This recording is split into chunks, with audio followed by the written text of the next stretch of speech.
If you want to stay here after Christmas, you'll need to pay rent." The words rang out across the dinner table, in front of more than 20 people, like a knife driven straight into my chest. I stood there, my hands still smeared with turkey gravy, my ears ringing from the strained, awkward laughter around the table. Not a single pair of eyes looked at me with support. I looked at my son, the one sitting confidently in the seat of the so-called homeowner. And for the first time in my life, I understood something terrifying. My silence had nurtured his ingratitude. I stayed still and said nothing. Not because I was weak, but because in that very moment I decided to leave that house and take with me a truth that could make my son lose everything. If you're still listening, tell me where you're watching from. Every comment you leave is another mark in this journey. And if this story has touched you, don't forget to hit like so it can reach even further. The smell of roasted turkey still hung in the air, mixed with cinnamon from the apple pie and the pine scent of the Christmas tree brushing the living room ceiling. I had been awake since 5 a.m. that morning, as I was every year, preparing Christmas dinner for the family. Not because anyone asked me to, but because I had grown used to working quietly behind the scenes, making everything perfect so others could enjoy the holiday. My name is Helen Whitmore. I am 66 years old, a widow, and judging by the way everyone in that room looked at me that night, I was nothing more than an elderly mother living off her son. The long dining table was covered with a crisp white tablecloth. The Christmas china I had carefully kept for over 20 years was neatly arranged. Crystal glasses shimmered under the warm yellow lights. More than 20 people, relatives near and far, my son's friends, my daughter-in-law's co-workers, were gathered around the table. Laughter and polite holiday chatter filled the room. I moved between the kitchen and the dining room like a familiar shadow, refilling California wine glasses, clearing dirty plates, placing more bread on the table. My apron was dotted with gravy stains, my wrinkled hands trembling slightly as I carried heavy serving trays. No one noticed, and I didn't expect them to. Andrew, my son, sat at the head of the table. His suit was perfectly tailored, an expensive watch peeking out from under his cuff. He spoke animatedly about new projects, important meetings, plans for the coming year. His voice carried the confidence of someone who believed everything he had was the rightful result of his own efforts. Vanessa, his wife, sat beside him in a striking red dress, her hair carefully styled as if for a photo shoot. Each time Andrew finished a sentence, she smiled and nodded, smoothly adding a few comments that made the story sound even more impressive. She casually wove in remarks about city living expenses, about how maintaining this lifestyle isn't easy, as if they were harmless observations. I heard the names of upscale restaurants, weekend getaways, utility bills, property taxes, maintenance costs, all spoken in the tone of people carrying the weight of the world on their shoulders. And then, as if it were the most natural thing in the world, the conversation shifted to rent. Andrew leaned back in his chair, took a sip of wine, and scanned the table before his gaze landed on me. My heart tightened, not with anger, but recognition.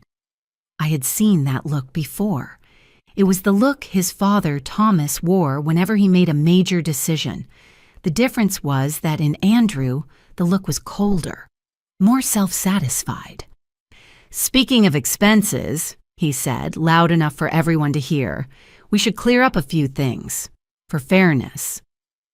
The room seemed to pause for a beat. I stood there, still holding the serving spoon, not yet able to put it down. "If Mom wants to stay here after Christmas," Andrew continued, his tone casually cruel, "she'll need to pay rent. like any other adult, or maybe she should find somewhere more appropriate. No one laughed, but no one objected either. A few people looked down at their plates. Others cleared their throats, pretending to be busy with their wine glasses. Vanessa took a small sip of her wine, the corner of her mouth lifting in the faintest smile, as if everything were unfolding exactly as it should. I felt every beat of my heart in my chest, not from embarrassment, not entirely from pain, but from a hollow sensation spreading inside me, the feeling of someone realizing she had been standing in the wrong place for far too long. I looked around the table. More than 20 faces. People who had eaten the food I cooked, sitting in the house I still called home. Not one pair of eyes stood with me, and in that moment a truth I had avoided for years became painfully clear. I had made it easy for them to treat me this way. I was used to stepping back, used to saying, "It's fine," used to letting my son believe he was carrying me, that I needed him, that my presence in this house was a favor he granted. I had been silent for too long, and that silence had been interpreted as weakness. I placed the spoon down on the tray. The soft clink of metal against porcelain sounded quiet, but in my mind it felt like a full stop. I didn't argue. I didn't cry. Not because I wasn't hurt, but because I knew that anything I said then would only turn me into a beggar in my own story. I smiled, the polite smile I had practiced my entire life, and excused myself from the table, saying I needed a moment to rest. No one stopped me. No one asked if I was okay. As I walked toward the hallway leading to the bedroom, I heard the party slowly resume behind me. Someone mentioned dessert. Someone turned the Christmas music up a little louder, as if to sweep away the discomfort that had briefly passed through the room. The bedroom door closed behind me, and for the first time that night, I allowed myself to stand still, not to cry, but to think about all the years I had lived this way, about the choices I had made, and about how, if I continued to stay silent, tonight's words would not be the lowest point, only the beginning. I looked at the old suitcase in the corner, lightly coated in dust. I looked at the locked document case hidden deep in the dresser drawer, something no one in this house knew about. And in that absolute silence, I understood that my next silence would no longer be endurance. It would be the beginning. I closed the bedroom door very gently, as if afraid of disturbing someone, a habit I only then realized was meaningless. Outside, the Christmas music grew a little louder. Laughter returned, hesitant at first, then steady again, as if the moment that had just happened had never existed. I leaned against the door, closed my eyes for a few seconds, and took a deep breath. The room was strangely quiet. The only sound was the steady ticking of the wall clock. One Andrew had once said was vintage but didn't fit the apartment style. I walked slowly inside and turned on the small bedside lamp. Its soft yellow light revealed the room I had lived in for the past 3 years, the room I still called mine, though officially it had never truly been. A neatly made single bed, a small wardrobe, a vanity table with a mirror chipped at one corner. Everything was simple, orderly, just like the way I tried to exist in this house, taking up no space, causing no inconvenience, never making anyone feel I was a burden. I sat on the edge of the bed and rested my hands on my knees. They trembled slightly, not from cold, but from a feeling both familiar and new rising in my chest. It wasn't exactly sadness, not quite anger. It was a painful clarity, the moment when someone finally sees her true place in the eyes of those around her. In this house, I was no longer Andrew's mother. I was Andrew's mother in the sense of an outdated responsibility, an older woman living there because of circumstances, because of family, because it's just how it's always been. Someone others could speak to the way they had tonight without considering the consequences. I remembered the looks on a few guests' faces when Andrew said those words. No outrage, no sympathy, just an uncomfortable understanding, the kind of look people give someone who should know better, as if I truly were living off them, and the suggestion was simply a reasonable adjustment. I let out a silent, humorless smile. If only they knew. But I stopped that thought, not out of fear, but because I was beginning to understand that for many years I had allowed that image to exist. I had built it myself, bit by bit, with my silence, my nods, my "it's fine" reassurances that I thought were sacrifices, but were really acts of erasing myself. I remembered the times Andrew introduced me to his friends. This is my mom. She lives with us. Nothing more. No mention of what I had done, what I had given up. And I never corrected him. I let my son feel proud in his role as the devoted son, the family provider. I thought it was good for him. Dinners like tonight weren't the first time I had felt invisible. I was used to sitting at the table and getting up early to clean, used to hearing Andrew talk about our house without ever correcting it to your house. Used to Vanessa joking that I was too frugal, laughing as if it were just a harmless quirk of an old woman. I had yielded so much, all so my son wouldn't feel inferior to anyone. I let Andrew believe he was taking care of me, that I needed his protection. I thought it would make him stronger. I didn't realize that when someone is always placed in the role of the giver, they can easily forget to respect the one receiving. My silence, in the end, had been misunderstood. It wasn't seen as calm or loving. It was seen as acceptance. And from that acceptance, boundaries disappeared. I stood up and walked to the small wooden dresser against the wall. Opening the bottom drawer, I pulled out a dark brown leather document case. It had been there a long time, long enough for the leather to wear thin at the corners, long enough that I almost forgot how heavy it fell to my hands. I placed it on the table and unlocked it. Inside were neatly organized papers, contracts, certificates, numbers printed clearly, cold and precise, things Andrew had never seen, and I had deliberately kept it that way. I turned the pages, not to reread them, but to remind myself I was not the helpless woman they thought I was. I had never been anyone's burden. I had lived a long life, working, calculating, enduring, building. I just never told that story to the right audience. My fingers paused on a familiar page. I exhaled softly, feeling a knot in my chest loosen. It was time, not to prove anything, not to take revenge, but to end a role I had played for far too long. I glanced at the clock. Almost 12 a.m.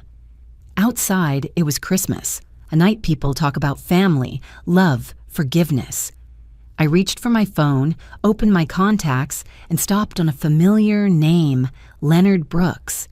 Leonard answered after the second ring. His voice was calm and steady, as always. "Helen, is everything all right? I didn't expect a call at this hour." "I'm sorry to call so late," I said, keeping my voice even, "but I need to talk to you, now." There was a brief pause on the other end. Leonard didn't ask questions. "I'm listening." I didn't ramble. I didn't complain. I said only what needed to be said. Short, clear sentences. I told him I needed him to prepare a few things, that changes were coming, that I didn't want to wait any longer. Leonard sighed softly as if he had been waiting for this day. "Are you sure?" he asked. "I've never been more sure," I replied. When I hung up, a strange sense of relief settled over me. Not the relief of someone dropping a burden, but the feeling of someone finally straightening her back after years of bending. I opened the closet and pulled out a small suitcase. It wasn't big. I had never needed much. I packed a few simple outfits, the clothes I actually wore, my familiar flats, a warm coat for winter. Nothing extra. I paused in front of the mirror. The woman looking back at me had gray streaks in her hair, deep lines around her eyes. But in that gaze, I saw something I had lost long ago: clarity. I no longer felt like I needed permission to exist. Outside, the laughter continued. I knew what they would think when they saw me rolling out a suitcase. They would assume I was being dramatic, that I'd be back in a few hours, or the next morning, gentle as always, apologizing for making things tense. But not this time. I zipped the suitcase closed. The sound was clean and final. I grabbed the handle and stepped out of the room. When the door shut behind me, I didn't look back. A roll had ended. I pulled the suitcase into the hallway, but instead of heading straight for the door, I stopped in the quiet space. Christmas lights cast faint reflections on the walls, trembling in time with the music drifting from the dining room. In that moment, a very old memory rose up, quietly, gently, like an underground river that had flowed through my entire life. Thomas Whitmore. Just thinking his name made my chest tighten, not from pain, but from a deep, steady longing, the kind that doesn't knock you down, but never fully leaves.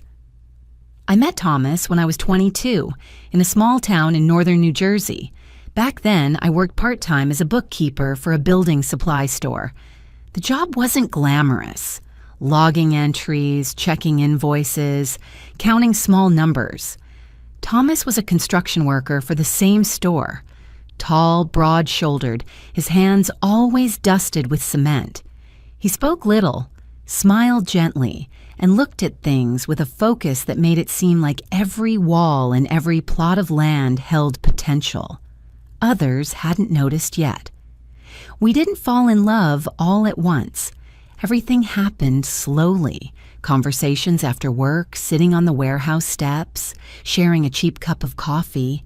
Moments when Thomas asked if I was sure the numbers were right, and I smiled and said numbers don't lie. We married in a simple ceremony with only family and a few close friends. No extravagant dress, no lavish reception. But I remember that day clearly. The feeling that I had chosen the right person to walk through the hardest years with. And hard years there were. In the early years of our marriage, we lived in an apartment so small that if we stood in the kitchen together, we had to turn our backs to each other. Thomas worked from early morning until late at night. I worked 2 jobs, days at the store, nights doing bookkeeping for small local businesses. Some months, the money in our account barely covered rent and basic groceries. We didn't travel. We didn't eat out. Every decision was carefully weighed, but we never complained. Thomas used to say, "As long as we know where the money's going, we'll be okay." And that's exactly how we lived. He built with his hands, and I made sure nothing slipped out of control. When Andrew was born, life became even harder. I remember sleepless nights, rocking the baby with one arm while checking ledgers at the small dining table with the other. Thomas would come home in his work clothes, sit beside me, exhausted but with bright eyes. We didn't have much, but we had each other. And we had one clear belief: the future doesn't come from luck, it comes from persistence. The first house we bought wasn't a home in the romantic sense. It was old, cracked walls, a leaking roof, in a neighborhood people shook their heads at when driving by. But Thomas looked at it like an unfinished blueprint. He said, "It has good bones, it just needs work." We bought it with all our savings, plus a loan I had to calculate down to every dollar of interest. Thomas fixed it up with his own hands every weekend. I handled the paperwork, pulled permits, negotiated material prices. Andrew was still little back then, often sitting on the floor playing with scrap pieces of wood, giggling every time Thomas handed him an old nail. When that house sold for more than we expected, I still remember the feeling of holding the check in my hand, not because of the money, but because it confirmed that what we were doing was right. We didn't spend that money. We used it to buy the second one, then the third. Every time, Thomas saw potential where others only saw risk, and I made sure we never crossed the line. I tracked every expense, every contract, every smallest number. No decision was made without passing through my hands. Whitmore Holdings was born not as some grand dream, but as a necessary step. A lawyer advised us to form a company to manage the assets better. Thomas named it simply, after our last name. No flourish, no show. From the outside, we looked like any other middle-class couple. I still drove an old car. Thomas still wore work clothes. Andrew grew up in a home that wasn't overflowing, but was steady, and that was intentional. I remember clearly the conversation Thomas and I had late one night after Andrew had fallen sound asleep. Thomas said he didn't want our son growing up feeling like the world owed him something. He wanted Andrew to understand the value of work, of effort. I agreed. We decided that the less we talked about assets, the better. Not because we were ashamed, but because we believed there were things that should only be seen once a person was mature enough to understand them. Then Thomas died suddenly. It was a cold, rainy morning. He was checking on a job site when he collapsed. The heart attack came fast and gave no one a chance to prepare. When I got to the hospital, he was no longer awake. I held his hand, felt the warmth slowly leaving, and in that moment, my world felt like it stopped. After the funeral, everything turned quiet in a terrifying way. Andrew was still young then, trying to act strong, but I saw fear in his eyes. I didn't allow myself to fall apart, not because I didn't hurt, but because if I went down, there would be no one left standing.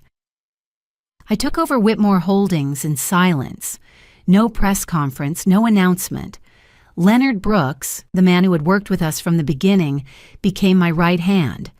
I sat in the small office in the back and kept doing what I had always done, making sure everything ran smoothly. Andrew only knew that everything was fine, and I let him believe that. I kept living simply. I didn't change my lifestyle. I didn't show off. I let my son believe I needed him, that he was carrying me. Part of me thought that would help him grow up, but I didn't foresee the cost of hiding the truth for so long. Standing in the hallway tonight, the suitcase by my feet, I realized all those years no one ever saw, had led me to this moment. Not to blame anyone, but to understand that some sacrifices, if placed in the wrong spot, turn into erasure. I bent down and gripped the suitcase handle tightly. I wasn't carrying the past to accuse anyone. I was carrying it as a truth that was finally ready to be acknowledged. And this time, I wouldn't hide it anymore. I stood still for a few more seconds in the hallway, then pulled the suitcase forward. The wheels rolled softly over the wood floor, making a small but distinct sound. That sound pulled me back to another chapter of my life, one where things began to tilt off course, very slowly, very quietly, so much so that by the time I noticed, it was already too late. Andrew graduated from college during a spring with a lot of rain. I still remember his graduation day. I sat in the stands, my hand clenched around my old purse, watching Andrew in his cap and gown with a heart full of pride and worry at the same time. My son was smart and hard-working, but the job market back then wasn't easy. His first job was at a small architecture firm, and the pay was enough to live on, but only enough in the bare minimum sense. Andrew wanted more than that. I could see it in his eyes when he talked about luxury apartments, livable neighborhoods, classmates who had already moved to a bigger city. I understood that ambition. I had once felt it too. And because I understood, I made a decision whose consequences I wouldn't fully see until much later. I told Andrew that my company had an empty apartment, not an ordinary one. An apartment with space, in an area where the market rent was higher than Andrew's monthly paycheck. I said it was an internal discount that I could help him rent it for much less. Andrew refused at first, saying it wasn't fair. I laughed and said that sometimes life needs a good start. I lied, not completely, but enough that he didn't ask more questions. I didn't tell him the apartment belonged to Whitmore Holdings. I didn't tell him the rent I offered was only a small fraction of the real price. I only told him it was a temporary opportunity to help him get settled. Andrew moved into that apartment with a pride he didn't bother to hide. I remember the first time I walked in. He spun around once, laughed out loud, and said he was finally living the way his hard work deserved. I stood beside him, smiling, saying nothing. I was used to saying nothing. After a while, Andrew asked about a car. Architecture work required meeting clients, going to job sites, moving around a lot. Andrew's old car wasn't suitable anymore. I thought about it for a long time, then told Leonard to arrange for Andrew to use a car registered under the company. Just temporarily, I said, just for work convenience. Andrew didn't read the paperwork carefully. He only saw the new car, the way people looked at him differently when he parked in front of the office. I saw that and I let it happen. I thought that if he felt more confident, he would go farther. Then came the credit card. Andrew told me there were emergencies sometimes, unexpected expenses, things he needed to pay up front before getting reimbursed. I opened my drawer, took out a secondary card linked to my account, and handed it to him. "Only use it when you need to," I said. "Don't abuse it." Andrew nodded very seriously. I believed him. At first, everything was just as I expected. Small, reasonable charges, a business meal, a few necessary things for the apartment. I reviewed the statements each month and saw it was still under control, and I stayed silent. Then Vanessa appeared. Vanessa came into Andrew's life like a strong wind, confident, bright, always sure of what she wanted. The first time I met her, Vanessa wore a bold dress, talked fast, her eyes always searching for attention. She complimented Andrew's apartment, complimented the car, complimented my son's taste. Andrew stood beside her, wearing a smile I rarely saw before, the smile of someone who felt he had achieved something worth admiring. Vanessa brought a different world with her, a world of expensive restaurant dinners, weekend trips, things I had never considered necessary. Andrew changed quickly. He started talking more about image, about status, about how he had to look the part in other people's eyes. I saw that change, but I didn't intervene. I told myself it was just a phase, that once Andrew was stable enough, he would adjust on his own. I used to believe that with enough love and patience, everything would balance itself out. The bills started getting thicker. I was still the one receiving the statements. I was still the one seeing every number. Charges for high-end restaurants, stores I had never set foot in, trips I wasn't told about beforehand. I sat at my desk, the lamp casting light onto the white pages, my hand resting on the keyboard, my chest heavy. I could have spoken. I could have stopped it, but I didn't. Every time I considered bringing it up, Andrew would talk about a new project, a new opportunity. Every time I saw the excitement in his eyes, I would think, a little more won't hurt. Vanessa always had a way of making it sound reasonable, investing in image, building relationships. You can't be cheap in this industry. And I stayed silent. That silence wasn't blindness.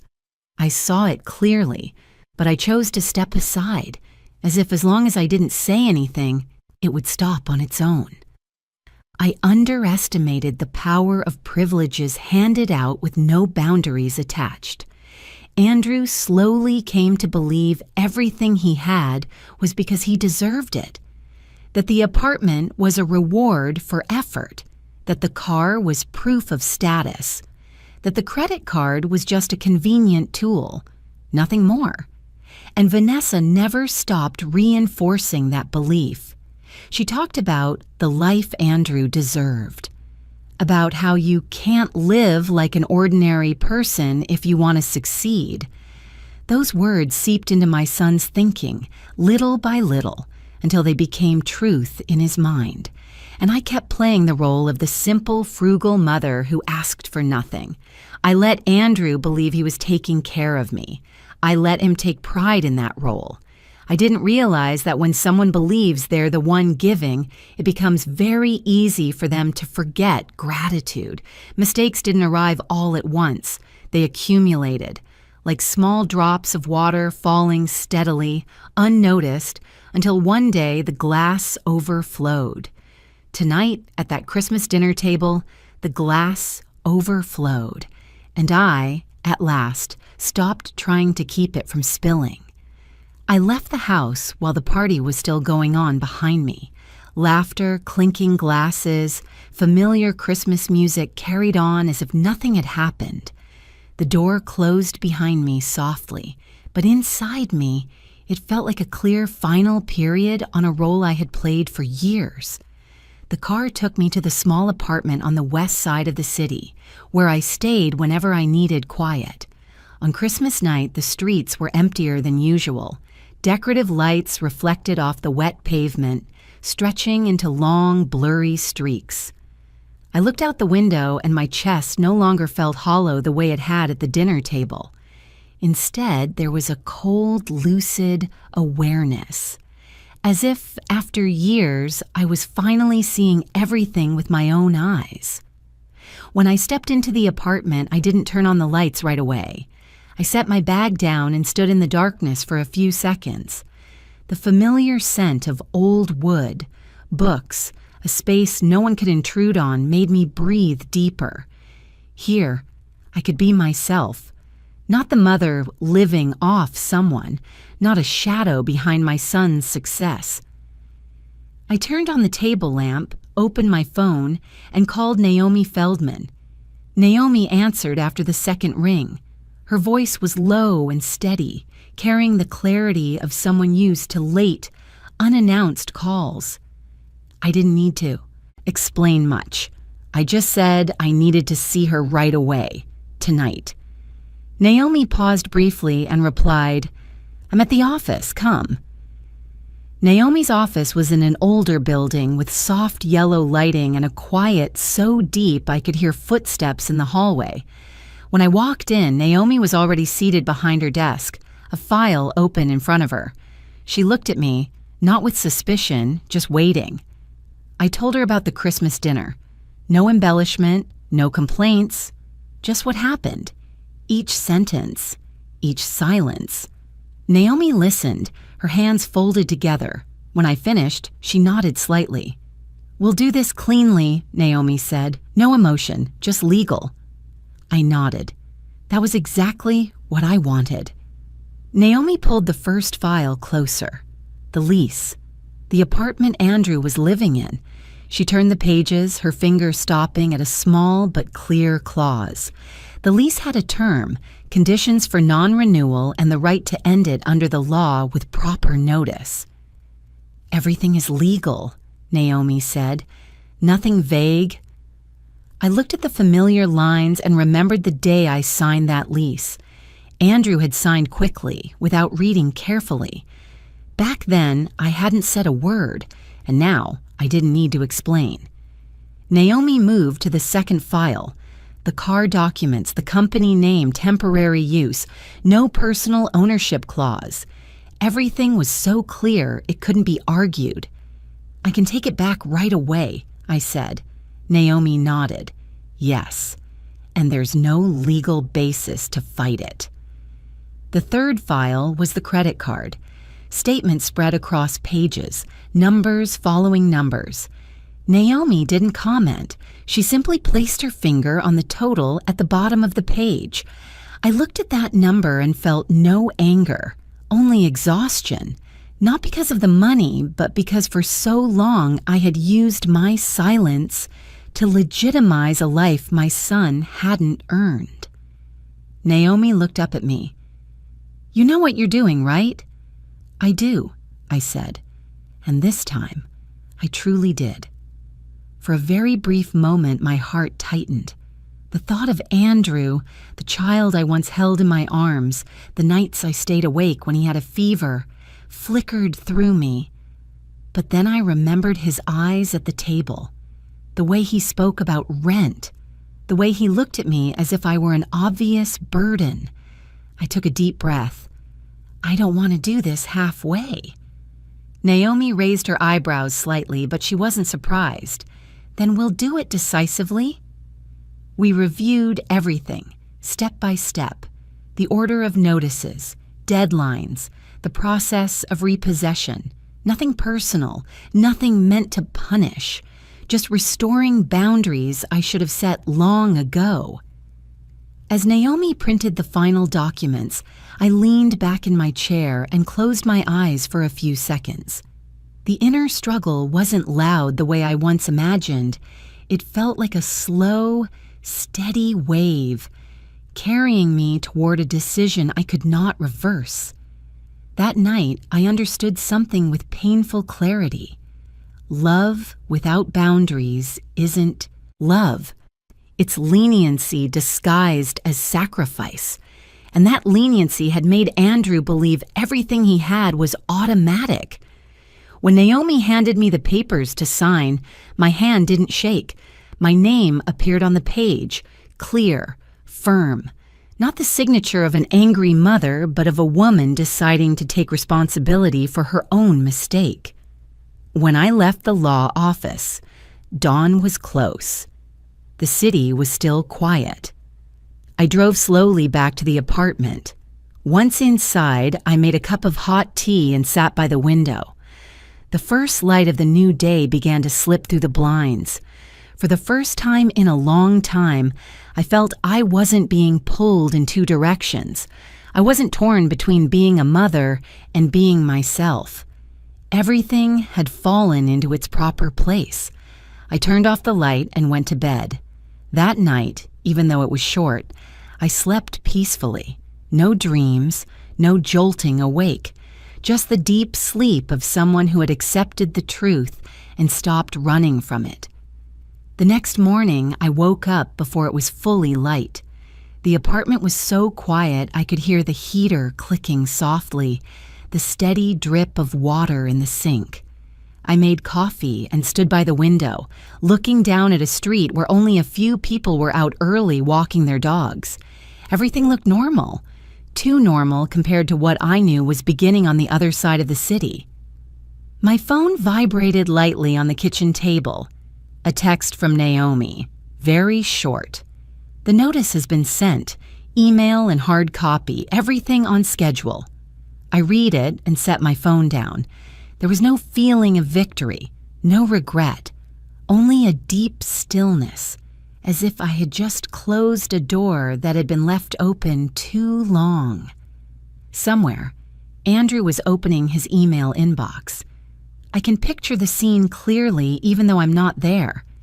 Andrew has a habit of checking his email in the morning, right after sitting down at the table, his coffee cup still steaming. My son usually scrolls quickly, skipping advertisements and unimportant notifications, but that subject line wouldn't be skipped. Notice of non-renewal of lease agreement. Andrew would open it, read the first line, then the second. I know he would have to read it at least 2 or 3 times to make sure he wasn't misunderstanding. That apartment in Andrew's mind was home. It was an achievement, proof that he had accomplished something in life. But an email has no emotions. It only talks about clauses, deadlines, the date the apartment must be handed back, clear, cold, no room for negotiation. And then would come the second blow. Andrew would keep reading, then call the management office, his voice tight, trying to stay calm. He would ask why, say he had always paid on time, never caused trouble. And on the other end of the line, another professional voice would repeat that this was the landlord's legal right, and that if Andrew wanted to continue renting, he could submit a new application at the current market rate. The real rent. I can imagine that moment very clearly. The instant he hears the number, the calculation racing through his mind so fast it almost hurts. Andrew's income, the fixed expenses, the familiar bills, none of it would line up anymore. There would be no way to make it work. The third blow would come faster than I expected. Vanessa would be the first to discover it. I picture Vanessa in a store, bright lights overhead, the familiar scent of perfume, her hand holding the card she was used to swiping without thinking. Vanessa isn't someone who checks balances. She's used to everything being approved. And then the card reader would make a short, dry sound, declined. At first, it would be a mistake. Vanessa would force a smile and ask them to try again. Then again. The cashier's expression would shift slightly, from polite to cautious. People waiting in line behind her would start to look. Vanessa would leave the store with her face flushed, her hand gripping her phone tightly. The call to Andrew would be impatient, blunt, just panic mixed with anger. My card doesn't work. What's going on? Andrew would open his banking app, see the notification that the secondary card had been locked. No warning, no explanation, just a simple cold line of text. And then, as if that weren't enough, the next blow would come the same day, the car. Andrew would head down to the parking garage, keys in hand, his mind still tangled up in the email and Vanessa's call. He would slow when he saw the familiar, empty space. That parking spot, the one where the car was always parked, would now be vacant. At first, he would think he was mistaken. He'd walk a few more steps, look left, look right. But no, the car wouldn't be there. I can see Andrew standing frozen for a few seconds, his heart racing, cold sweat breaking out despite the winter air. Then he would call the garage, his voice starting to lose control. And on the other end, someone would explain briefly that the vehicle had been repossessed at the legal request of the owner. Everything would collapse at once. Panic would come last, but it would be the strongest. Andrew would call me. I know that. He would call again and again. When I didn't answer, he would text. At first, confusion, then anger. What did you do? Have you lost your mind? I wouldn't reply, not because I wanted to run away, but because some lessons cannot be taught over the phone. Andrew would start blaming.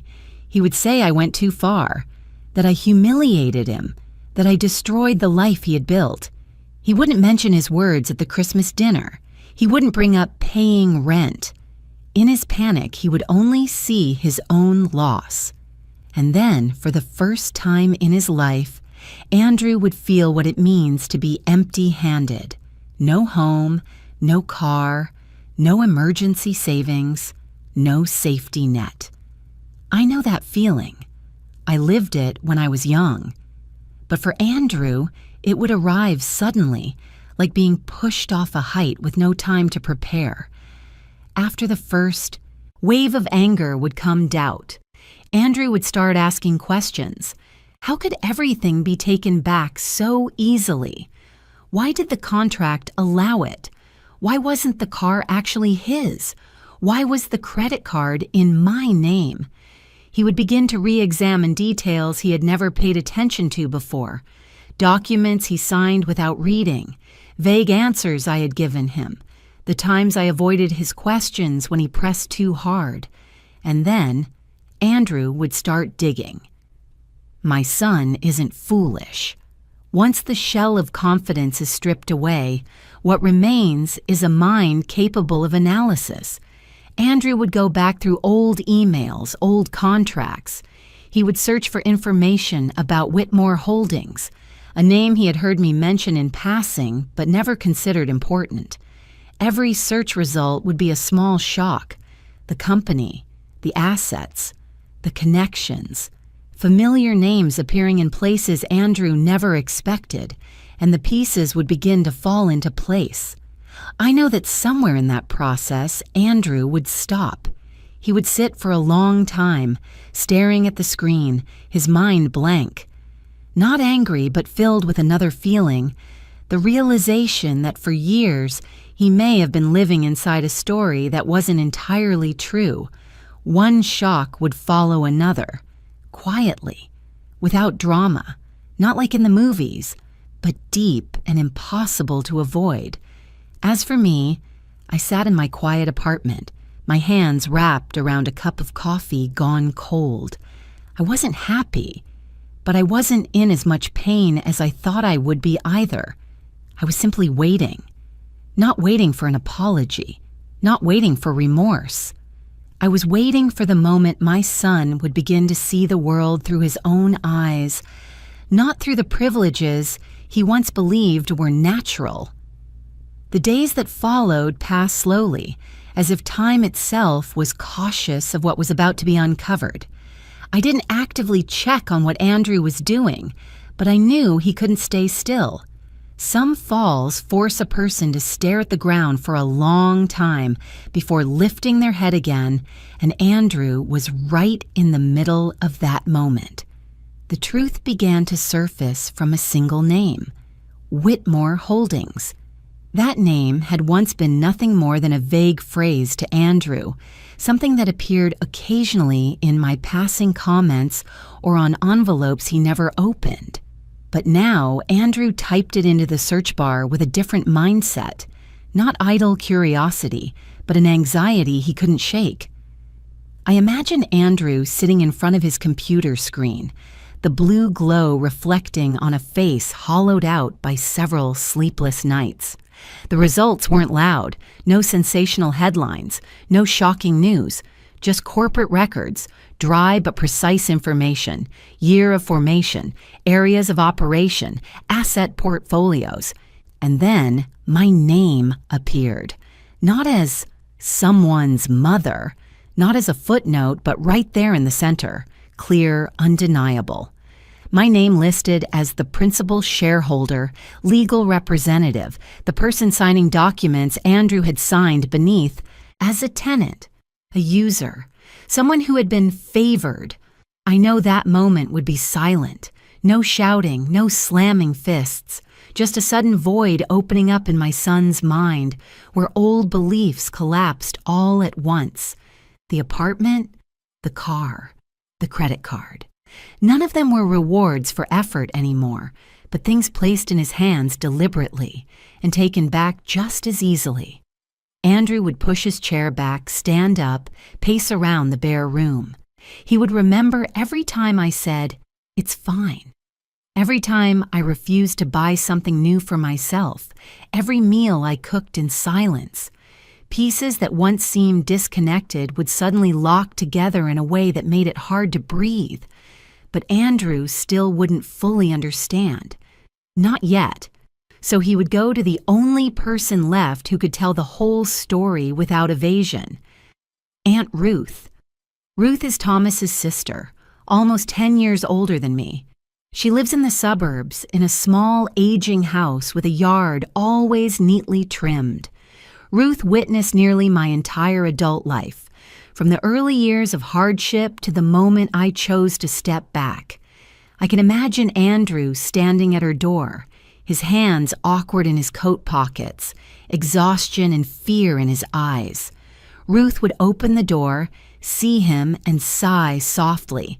She wouldn't be surprised. Perhaps she'd been waiting for this day for a long time. They would sit across from each other in the small living room, hot tea steaming. Ruth wouldn't circle around the topic.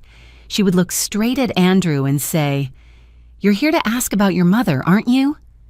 Andrew would nod. For the first time in days, my son wouldn't try to appear strong. His voice would go hoarse as he asked why everything was this way, why I lived so simply, almost invisibly, while behind me stood an entire structure he had never known about. Ruth wouldn't answer right away. She would look out the window where bare branches swayed lightly in the winter wind. Then she would begin to tell the story, without embellishment, without dramatizing it. She would talk about me when I was young, about the years I worked without rest, about how I managed every dollar, every expense, while Thomas laid brick by brick, about the nights I sat at the kitchen table with ledgers while Andrew slept in the next room. Ruth would talk about my decision after Thomas died, about choosing not to change my lifestyle, about wanting Andrew to grow up as an ordinary person, to understand the value of work and independence, about my deepest fear, that if my son knew he was standing on too thick a cushion, he would never learn how to stand on his own. Andrew would sit silently, no arguments, no interruptions. What Ruth said wouldn't sound like an accusation. It would sound like a calm account of choices I had carried alone. When Ruth finished, the room would fall quiet. Andrew would lower his head. For the first time, he would look at himself not through the lens of success, but through the consequences of arrogance. He would remember the Christmas dinner, the way he spoke about rent as if it were obvious, the look in my eyes then, not angry, just quiet. Andrew would begin to understand that my silence wasn't weakness, but a choice. Meanwhile, Vanessa wouldn't accept the truth so easily. When Andrew told her what he had discovered, Vanessa's reaction wasn't shock, it was outrage. She didn't see the lesson, she only saw the loss. Vanessa would say I had deceived them, that I was selfish, that I had staged an entire performance to control my son's life. She would speak loudly, quickly, as if volume alone could change reality. Andrew would try to explain, try to say that maybe he had been wrong, but Vanessa wouldn't listen. To her, this truth meant losing the image she had built, an image of a glamorous life admired by others. Arguments would grow more frequent, no longer small disagreements, but direct confrontations. Vanessa would accuse Andrew of lacking backbone. Andrew would accuse Vanessa of only caring about money. Words would be thrown without restraint. And then, in the rare quiet moments between arguments, Andrew would begin to unravel. Not because he lost the apartment, not because he lost the car, but because he lost the story he had been telling himself. The story that he had built everything on his own, that he stood where he stood because he deserved it. When that story collapsed, Andrew no longer knew who he was without it. My son would begin to replay every action, every word. He would remember how he treated me, not cruelly but without respect. He would remember his blind confidence at the head of the Christmas table, speaking about financial responsibility as if I were an outsider. Regret wouldn't arrive like a storm. It would come slowly, heavy and persistent. It would make it hard to sleep, hard to finish a meal. It would make Andrew feel ashamed for the first time in his life, not before others, but before himself. As for me, I wasn't there to witness it, but I knew. Because some changes don't need to be seen to be felt. They spread through silence, through unanswered questions, through a person finally repositioning themselves in the world, and that was only the beginning of awakening. In the days that followed, Andrew fell out of his familiar orbit faster than I had ever imagined. No longer in a spacious apartment with floor-to-ceiling windows overlooking a busy street, he moved into a place he would never have paused at before.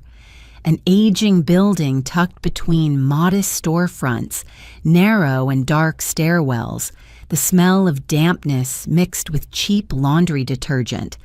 The elevator often broke down, so Andrew had to climb to the 4th floor, each step creaking as if reminding him this wasn't a short visit. His new apartment was so small that morning light had to squeeze through a single window, slanting across a stained wall. There was almost no furniture, just an old bed, a chipped wooden table, and a plastic chair faded with age. Andrew stood in the empty room, took a long breath, then set his suitcase down. He didn't say it out loud, but in that moment, he knew. This was the bottom. Vanessa didn't come with him. Her departure was swift and cold, just like her arrival in Andrew's life.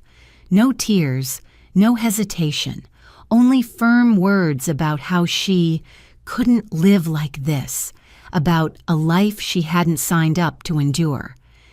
Vanessa packed her things, leaving the room behind with a sharp slam of the door.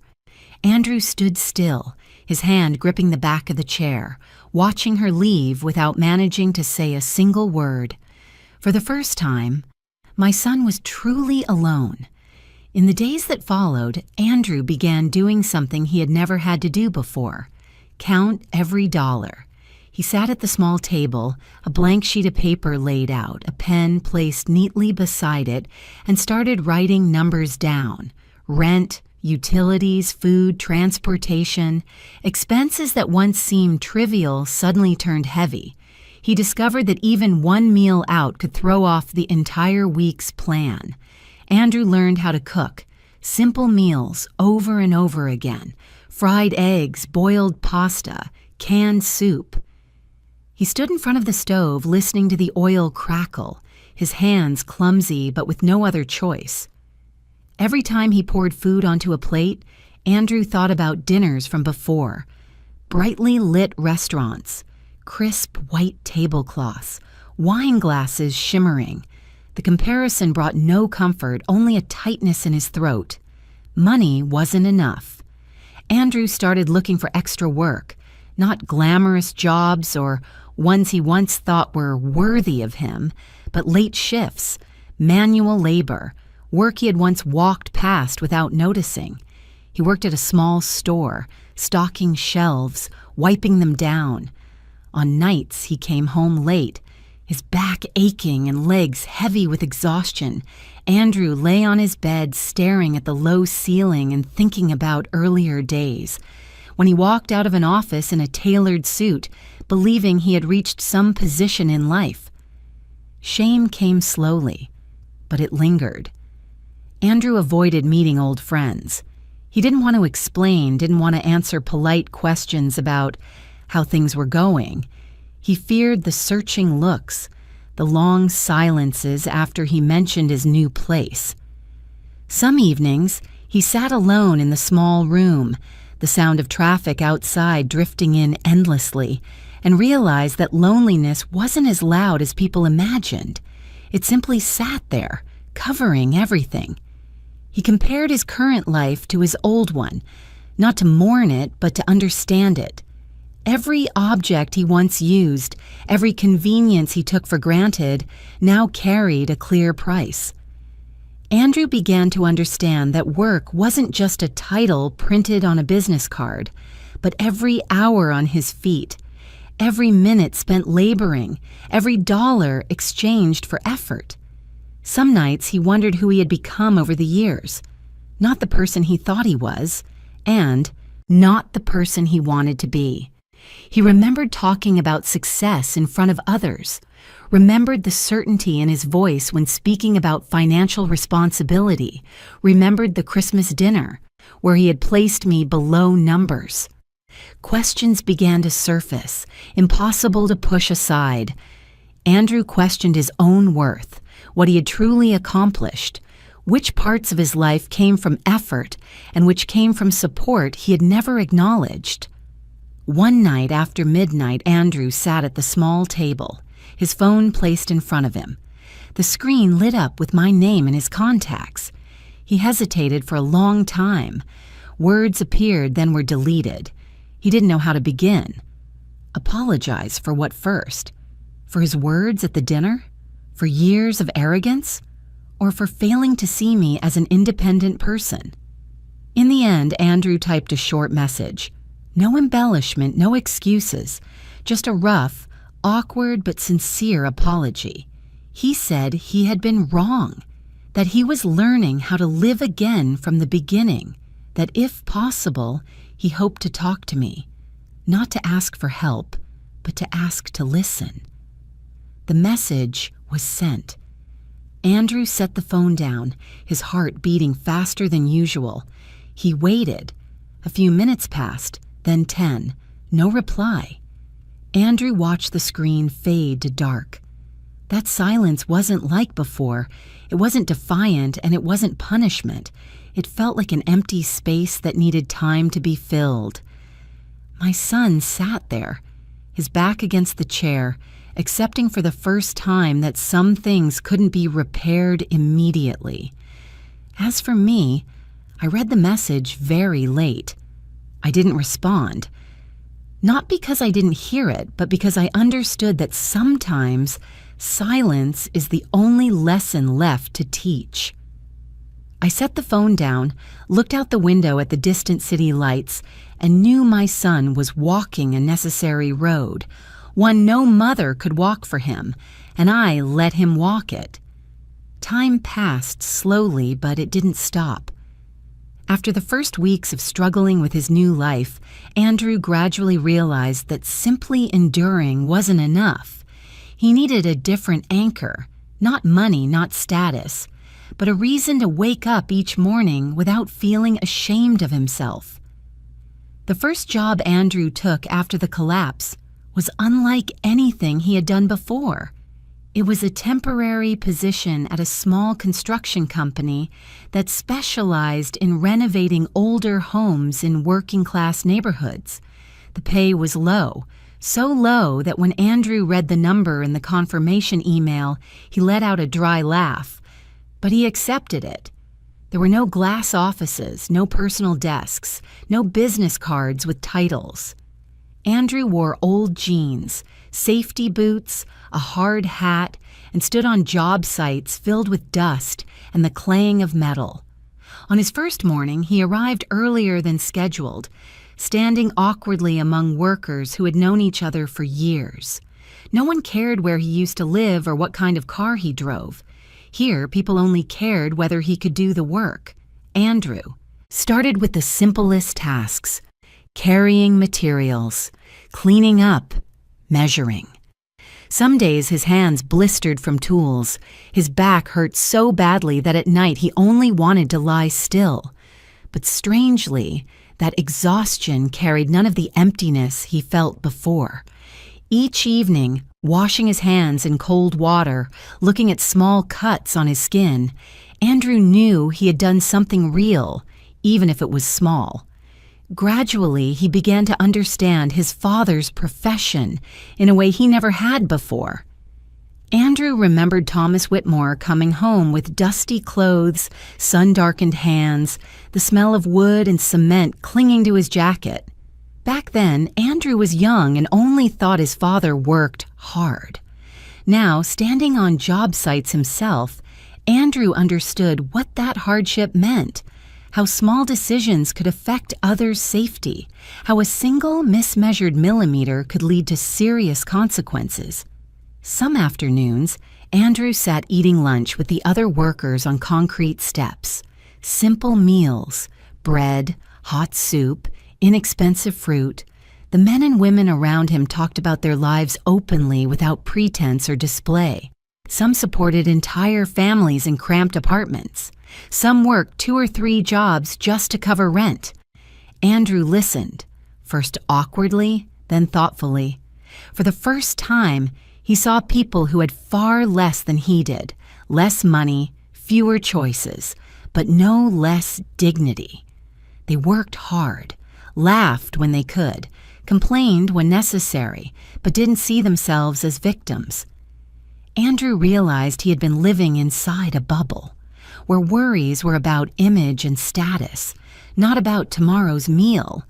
Andrew's life gradually shrank. No more impulse purchases, no more frequent dining out. He learned to live with what he truly needed: a small room to sleep, a meal that filled him, a job tiring enough that he could sleep deeply at night. That simplicity didn't make him feel deprived. On the contrary, it made him feel lighter. And within that simplicity, something else began to form: self-respect. Not the kind tied to other people's opinions, but the feeling of standing on his own 2 feet. Andrew no longer needed to prove anything every time he left the house. He knew what he was doing, why he was doing it, and how far he could go if he kept going. The idea took shape one rainy afternoon. Andrew was standing, looking at an old house being renovated, peeling walls, a leaking roof, yet still capable of becoming a decent place to live if redesigned thoughtfully. He realized that many problems weren't about lack of space, but about how space was used. Small apartments could become brighter and more functional if designed differently. The thought didn't leave Andrew's mind. That evening, after finishing a simple meal, he sat at the table and took out paper and pen. Not drawings for clients, not assigned projects, just rough sketches, room layouts, ways to use light, ways to reduce material costs while keeping safety intact. Andrew worked until he lost track of time. Some nights he looked up to find dawn approaching, drawings piled up on the table, numbers scribbled in the margins. He began to imagine a model for affordable housing, not temporary, not patchwork, but dignified living spaces for people who had never had better options. He thought of the people he met on job sites, families living packed together, children studying under dim lights. Andrew didn't think about profit first. He thought about feasibility, about how a house could be built at the lowest cost while still being sturdy, bright, and warm. When exhaustion set in, Andrew thought of me. Not to blame, not to ask, but to understand. He began to see more clearly the path I had walked, the patience, the discipline, the unglamorous but steady decisions. Andrew realized that what he was doing now closely resembled what Thomas Whitmore once did, and what I had quietly built. The new person within Andrew didn't appear suddenly. It didn't arrive with a brilliant moment of awakening.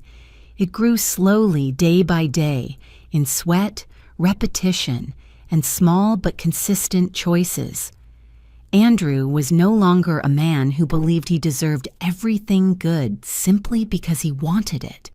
He began to understand that value isn't given, it's created. And somewhere far away, I felt that change without anyone telling me.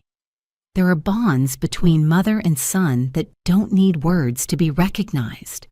I knew Andrew was being reborn, not into a more perfect version, but into a truer one.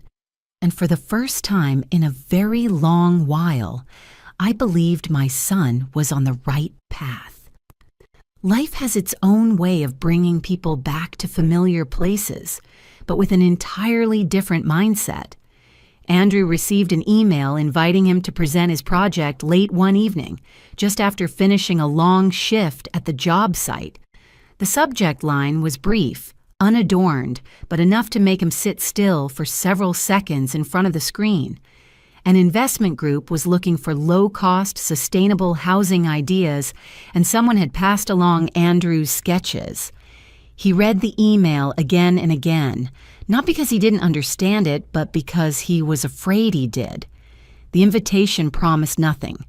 No mention of budget, no talk of partnership, just a presentation. But to Andrew, that was more than enough. The meeting day arrived faster than he expected. That morning, Andrew stood in front of the mirror in his small apartment, adjusting a carefully ironed shirt. He didn't have many clothing options, no expensive suit, no shiny watch, just clean, neat, sufficient clothes. When he left, Andrew carried a thick folder, not only drawings, but notes, numbers, and lived experience. The location of the meeting stunned him the moment he stepped off the bus. A tall building, glass reflecting the pale gray morning sky. Andrew stood at the entrance, gripping his bag strap, his heart beating faster. He had passed this place before, but never like this. Back then, he entered as someone favored, believing every door opening was natural. Now he entered with the caution of someone who knew he had to earn every step. Andrew gave his name at the reception desk. The receptionist smiled politely and directed him upstairs. The elevator ride felt slow, or perhaps Andrew simply felt it that way. Each passing floor matched a stronger heartbeat. When the meeting room door opened, Andrew stepped inside and froze. I was seated at the head of the table, not as his mother, not with the familiar eyes of family dinners. I wore simple but polished attire, my hair neatly tied back, a folder in front of me identical to everyone else's. My gaze was forward, showing no personal emotion. Andrew felt the air in the room thicken. He looked at me, then around.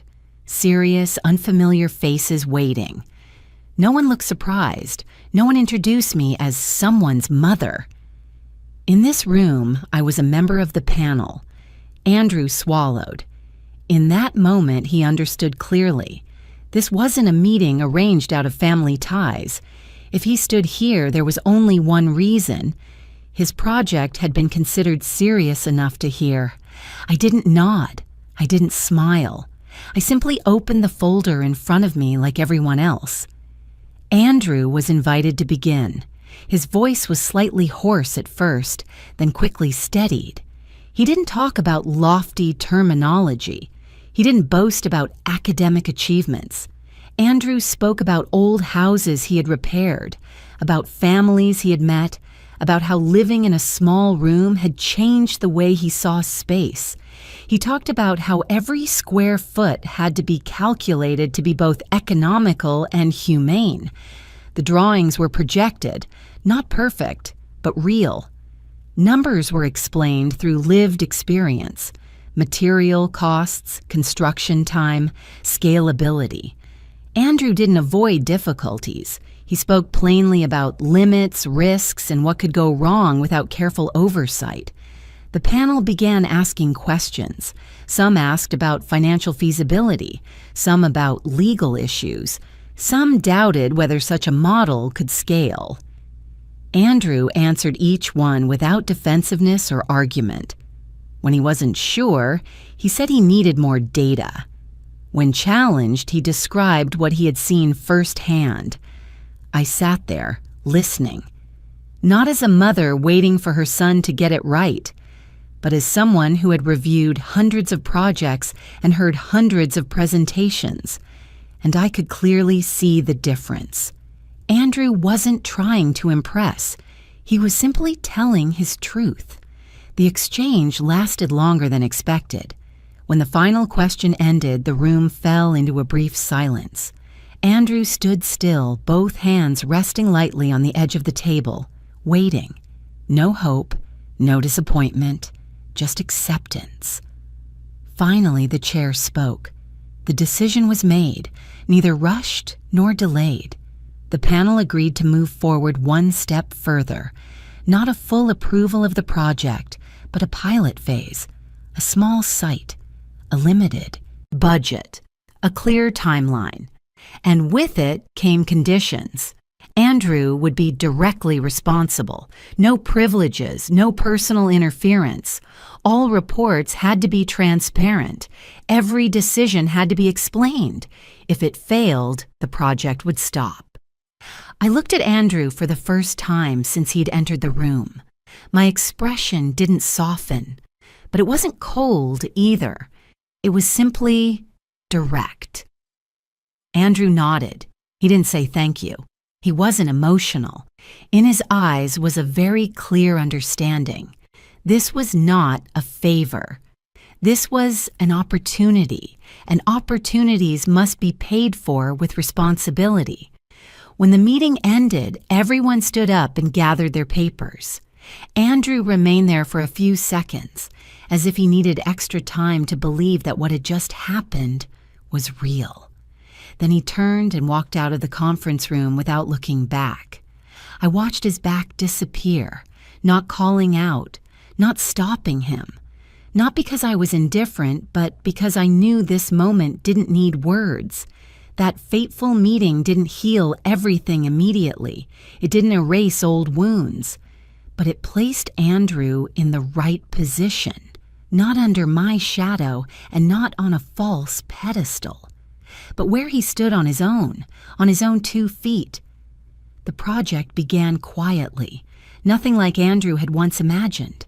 There was no grand groundbreaking ceremony, no stirring speeches, just a small plot of land, a few old buildings marked for renovation, a modest group of workers, and a packed schedule of tasks to complete. Andrew stepped into the role of project lead with intense focus, as if a single moment of distraction could cause everything to slip away. My son worked harder than at any other time in his life. He arrived at the site early in the morning and left late at night. Andrew no longer stood on the sidelines, holding drawings like an observer. He was in the middle of everything, resolving disputes between builders and suppliers, checking every small detail, learning how to balance progress with safety. Some days he returned to his small apartment covered in dust, completely exhausted, but his eyes were no longer empty as before. The first mistake came sooner than Andrew had hoped. A batch of materials was ordered with the wrong specifications. Not a major error, but enough to slow progress and increase costs. When the report came in, he sat silently in front of the screen, rereading the discrepancies several times. In the past, mistakes like this were often handled with a phone call, an extra payment that required no explanation. Not now. Andrew had to face the consequences directly. He called a team meeting, didn't avoid responsibility, didn't blame anyone. Andrew admitted the mistake, presented a corrective plan, and proposed cuts in other areas to compensate. Some objected, some were concerned. But Andrew listened patiently, adjusted, and persuaded with logic and transparency. For the first time, my son understood what real crisis management meant, not with money, but with credibility. I followed everything from a distance. I didn't call to check in. I didn't send advice. I read the regular reports like any other board member. The numbers were no longer abstract. They carried sweat, hesitation, and nights Andrew stayed awake trying to find balance. I saw the change in his writing. Shorter, clearer, less showy. There were moments when I wanted to intervene, when I saw progress slow, when I knew Andrew was under intense pressure. But I didn't. Not because I was cold, but because I understood. If I stepped in now, everything would lose its meaning. Maturity cannot be borrowed.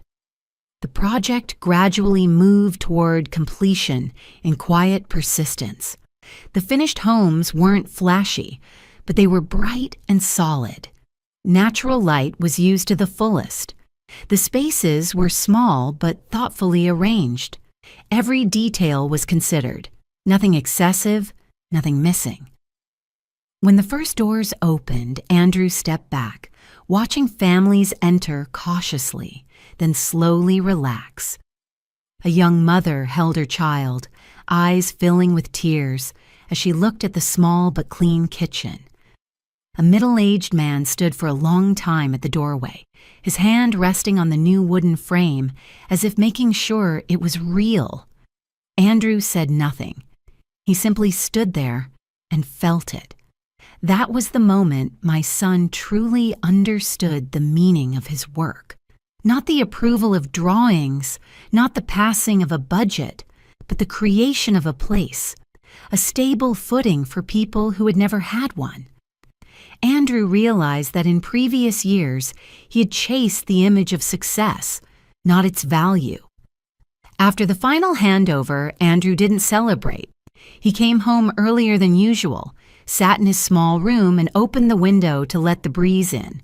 For the first time in a long while, he allowed himself to stop.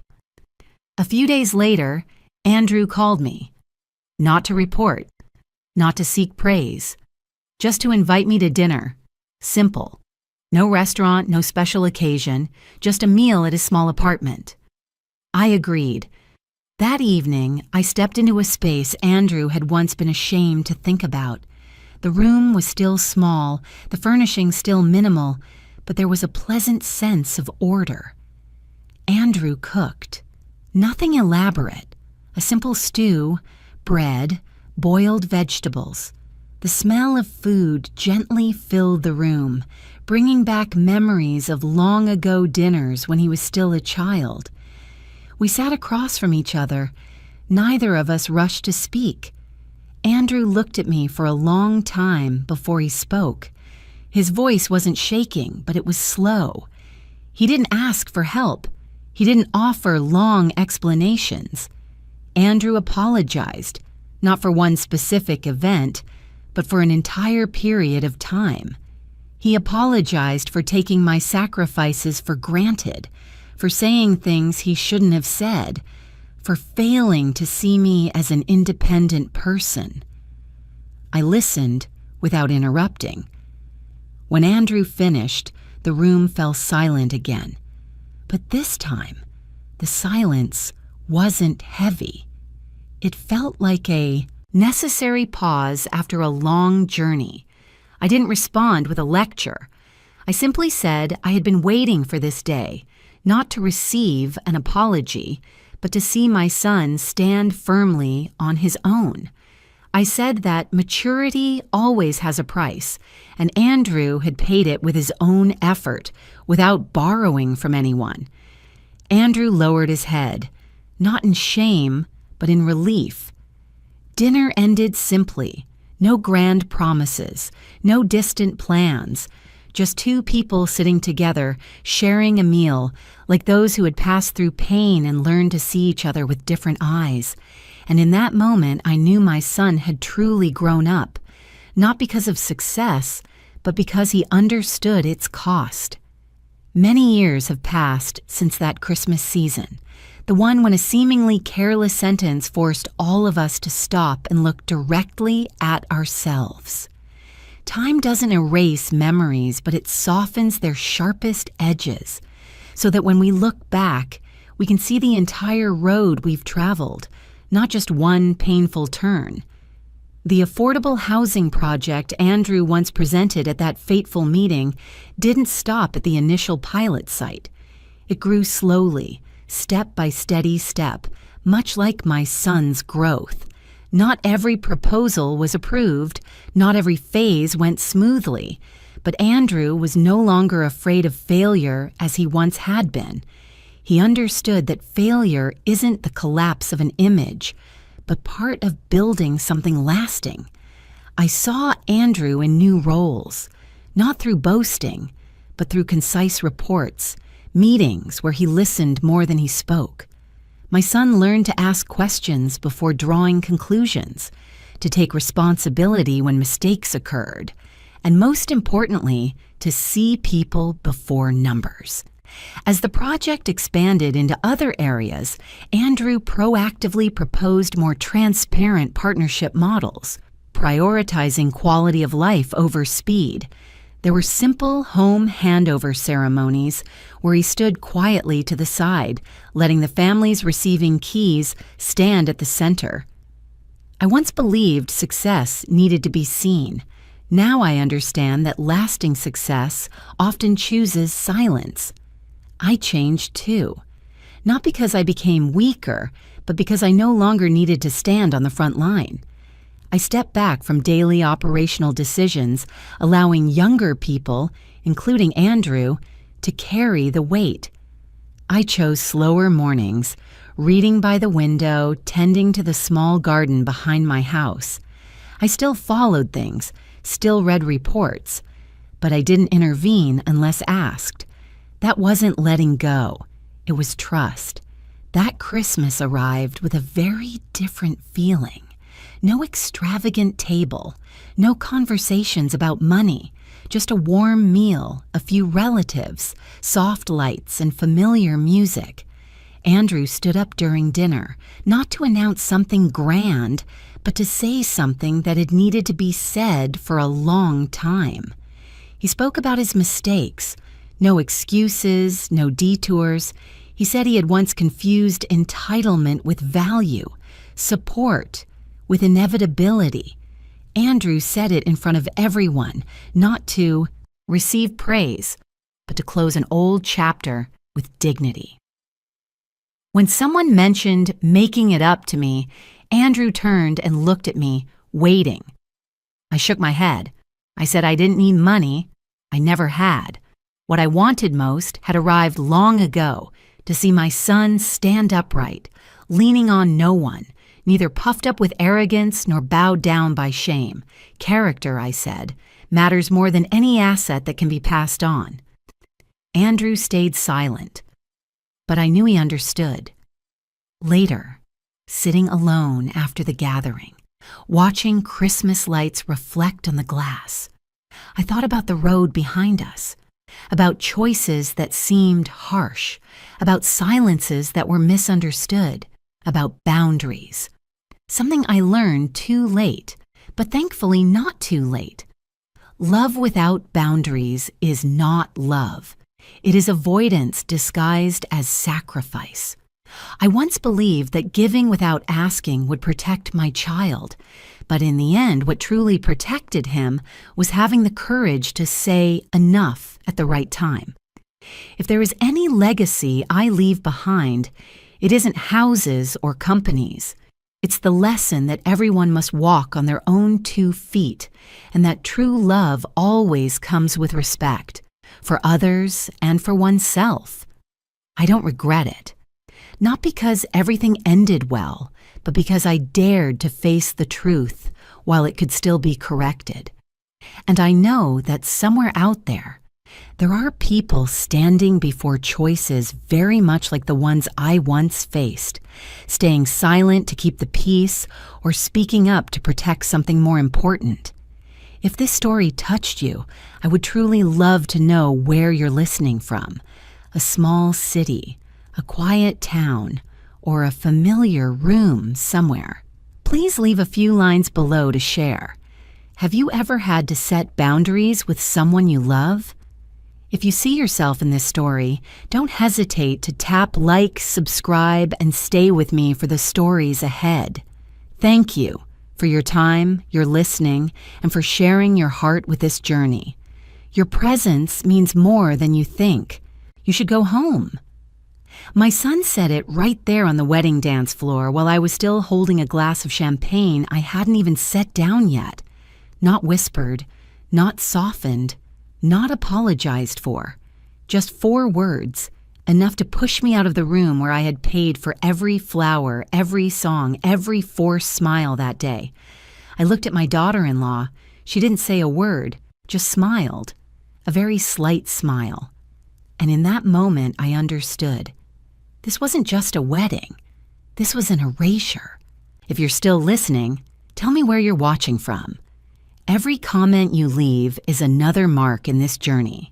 And if this story has touched you, don't forget to hit like so it can reach even further.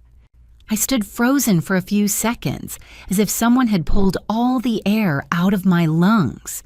The music kept playing behind me, a soft jazz tune from the live band, the trumpet weaving through the cheerful chatter of hundreds of guests. Silk dresses brushed across the polished wooden floor.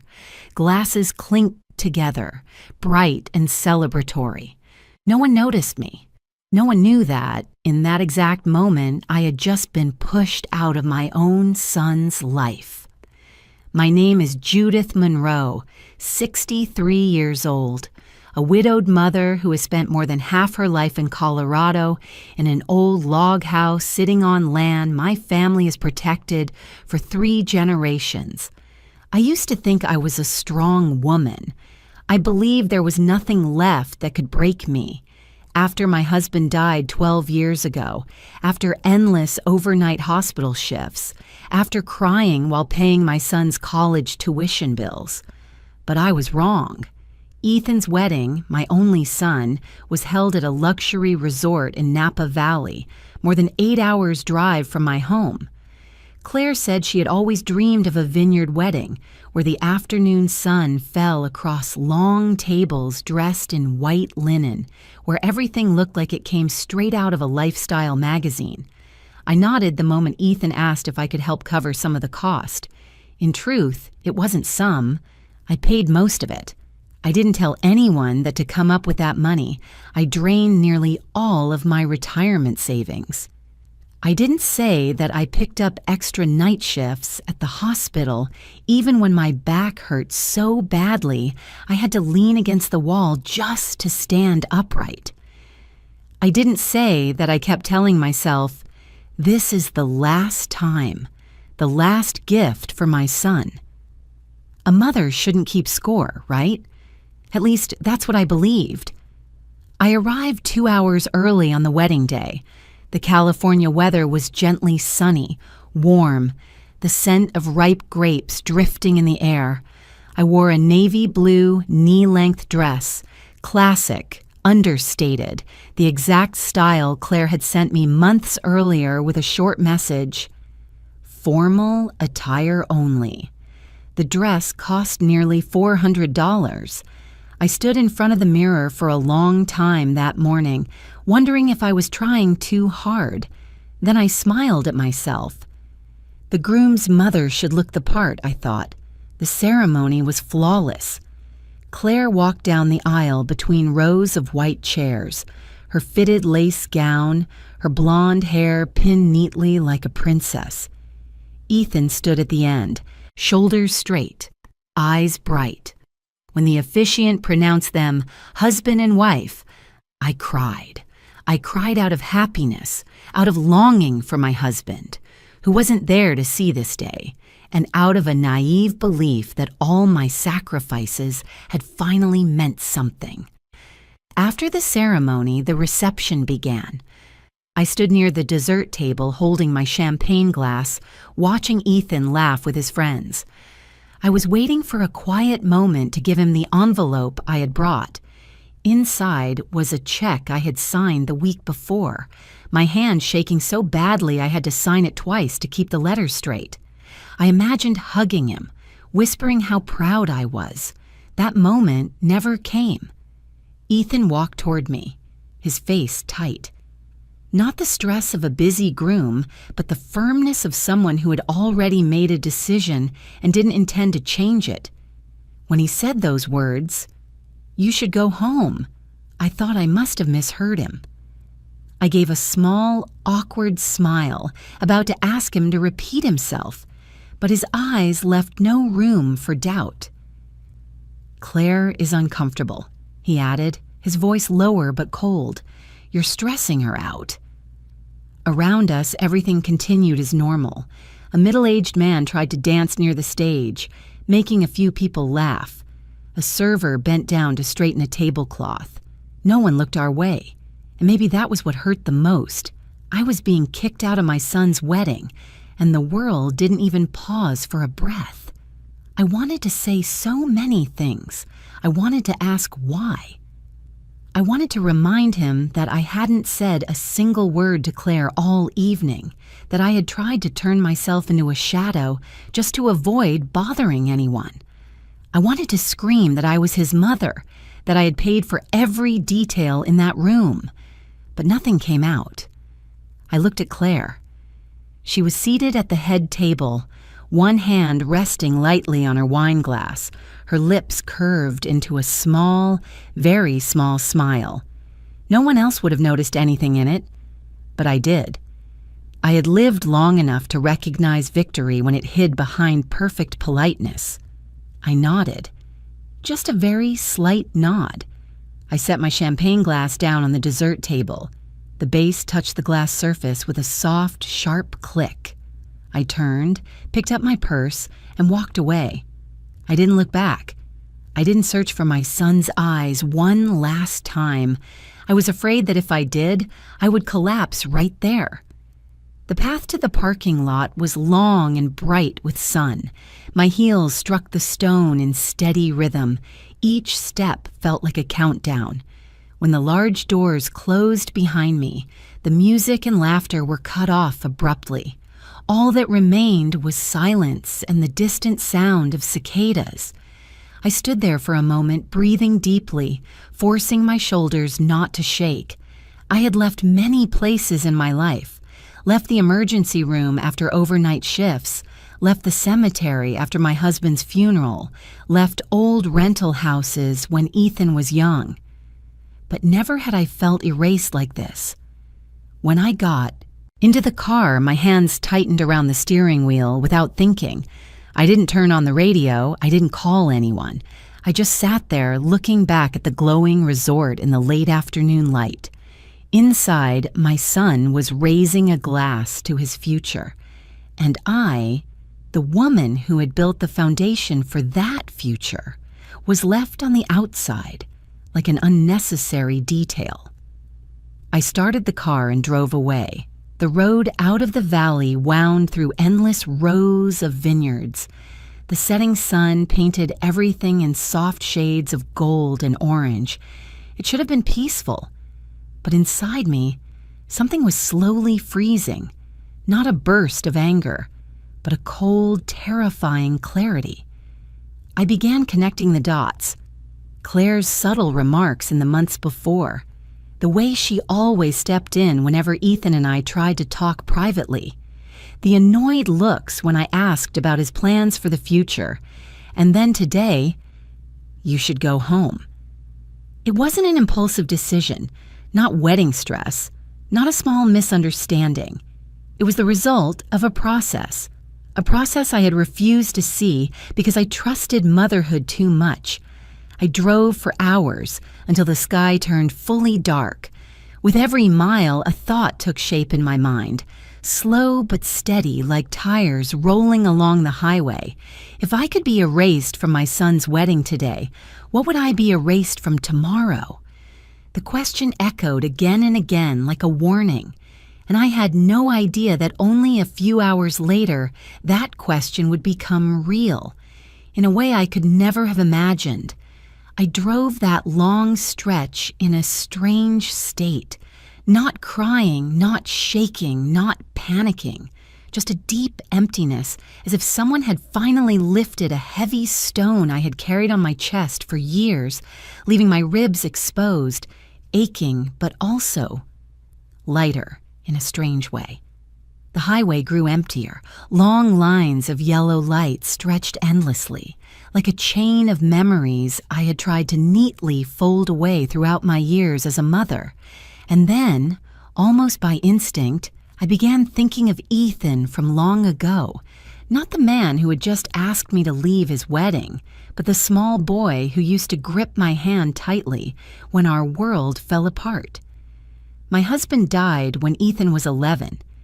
It was a winter morning, snow still dusting the lawn in front of our house. Marcus, my husband, collapsed in the kitchen while making coffee, a fast, merciless heart attack that gave us no chance to say goodbye. I still remember the sound of the ceramic mug shattering on the tile floor. Ethan calling for his dad as he ran downstairs, and the heavy silence that followed, the silence that told me nothing would ever be the same again. I became a single mother in the span of one morning. The years that followed blurred into a long stretch without pause. I worked as a nurse at a local hospital, first-day shifts only. But Marcus's life insurance wasn't enough to last, and the mortgage was still there. I took evening shifts, then nights. There were weeks when I worked 6 days straight, 12 hours a day, coming home after Ethan was asleep and leaving again while he was still groggy at the breakfast table. I missed so much. Parent-teacher meetings I attended in my scrubs, school performances where I stood at the back of the auditorium, afraid Ethan would see how exhausted I was. But I never missed the most important thing, being there. I was there when he was sick, when he was bullied at school, when his first real heartbreak left him crying in his room for an entire evening. I learned how to be both mother and father, even though I never believed I was good enough at either. I remember summer evenings when Ethan and I sat at the kitchen table, books spread everywhere. I made tea to stay awake while he worked through math problems, brow furrowed in concentration. Sometimes I was so tired the words on the page blurred, but I stayed, just so he knew I wasn't going anywhere. I remember all the times I said no to myself. No new clothes, no vacations, no renovations I wanted to make to the house. Everything went into Ethan's college fund. When his acceptance letter arrived, I held him and cried, not from pride, but from relief. I had done it, at least up to that point. When Ethan met Claire, he was 26. I first met her over dinner at our house. Claire was polite, proper, but there was an invisible distance I couldn't name. She spoke softly, her smile always measured. Never more, never less. I told myself it was just her personality. Not everyone is warm, and I didn't want to be the meddling mother-in-law. I tried to keep myself on the edges of their lives. I didn't give opinions unless asked. I didn't show up unannounced. I didn't bring up the past. I thought that was respect. But there were small signs I chose to ignore. The way Claire hesitated when I entered a room, how she gripped Ethan's hand a little tighter whenever I asked about their plans, the short, polite but distant replies, as if every conversation with me was an obligation to be completed. When they announced their engagement, I was genuinely happy for my son. When Ethan asked if I could help pay for the wedding, I didn't hesitate. I thought it was an important milestone, something I should contribute to so he could start well. I didn't tell Ethan that the amount was far more than I had expected. I sat down with an old notebook and added everything up. I withdrew from savings. I took out a small loan from the local credit union. I sold my old car and bought a cheaper one. I cut back on things that seemed small. No eating out, no new books, no weekend coffee. I told myself I would make it up later, after the wedding, after things settled. Each time I transferred money to the event planners, Claire sent a short message. "Thank you, Judith." No emojis, no follow-up. I reread those words and told myself I was being too sensitive. A few weeks before the wedding, I began to feel unnecessary. The big decisions had already been made. I was informed, not consulted. When I made a very gentle comment about the location, only that it might be far for older relatives, Claire smiled and said, "We've already decided." Not harsh, but final. I swallowed the rest of my words. I kept soothing myself with a single sentence, repeated like a prayer. As long as my son is happy, that's enough. I said it to friends, to relatives, to myself. I believed motherhood meant stepping back when needed, letting go at the right time. I believed that if I stayed quiet long enough, everything would be fine. The truth was, I didn't realize I was being pushed out, little by little. When the wedding day arrived, I thought all the small tensions would disappear, that it would be a day about love and family. I prepared myself to smile, to stand behind the scenes, to be the kind of mother I was supposed to be. Quiet, proud, undemanding. I never imagined I would be asked to leave. Now, driving through the darkness, I began to see every piece with new clarity. Details I once thought harmless arranged themselves into a picture so clear it made my skin go cold. I realized I had confused sacrifice with self-erasure.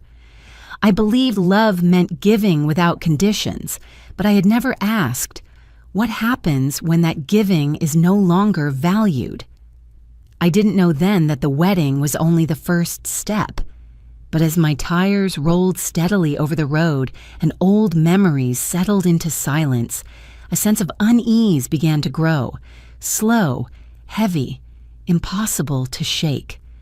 Something was coming, something bigger, colder, and deep down I understood that the price I had paid for that special day was not the final price yet. I kept driving through the night, letting the road pull me farther away from that glowing vineyard valley.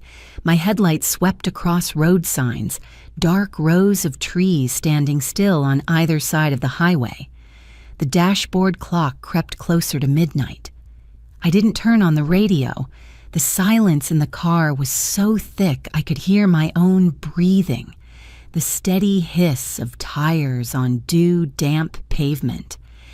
At times I felt like misplaced luggage on the wrong conveyor belt, pushed along, left behind, no one looking back.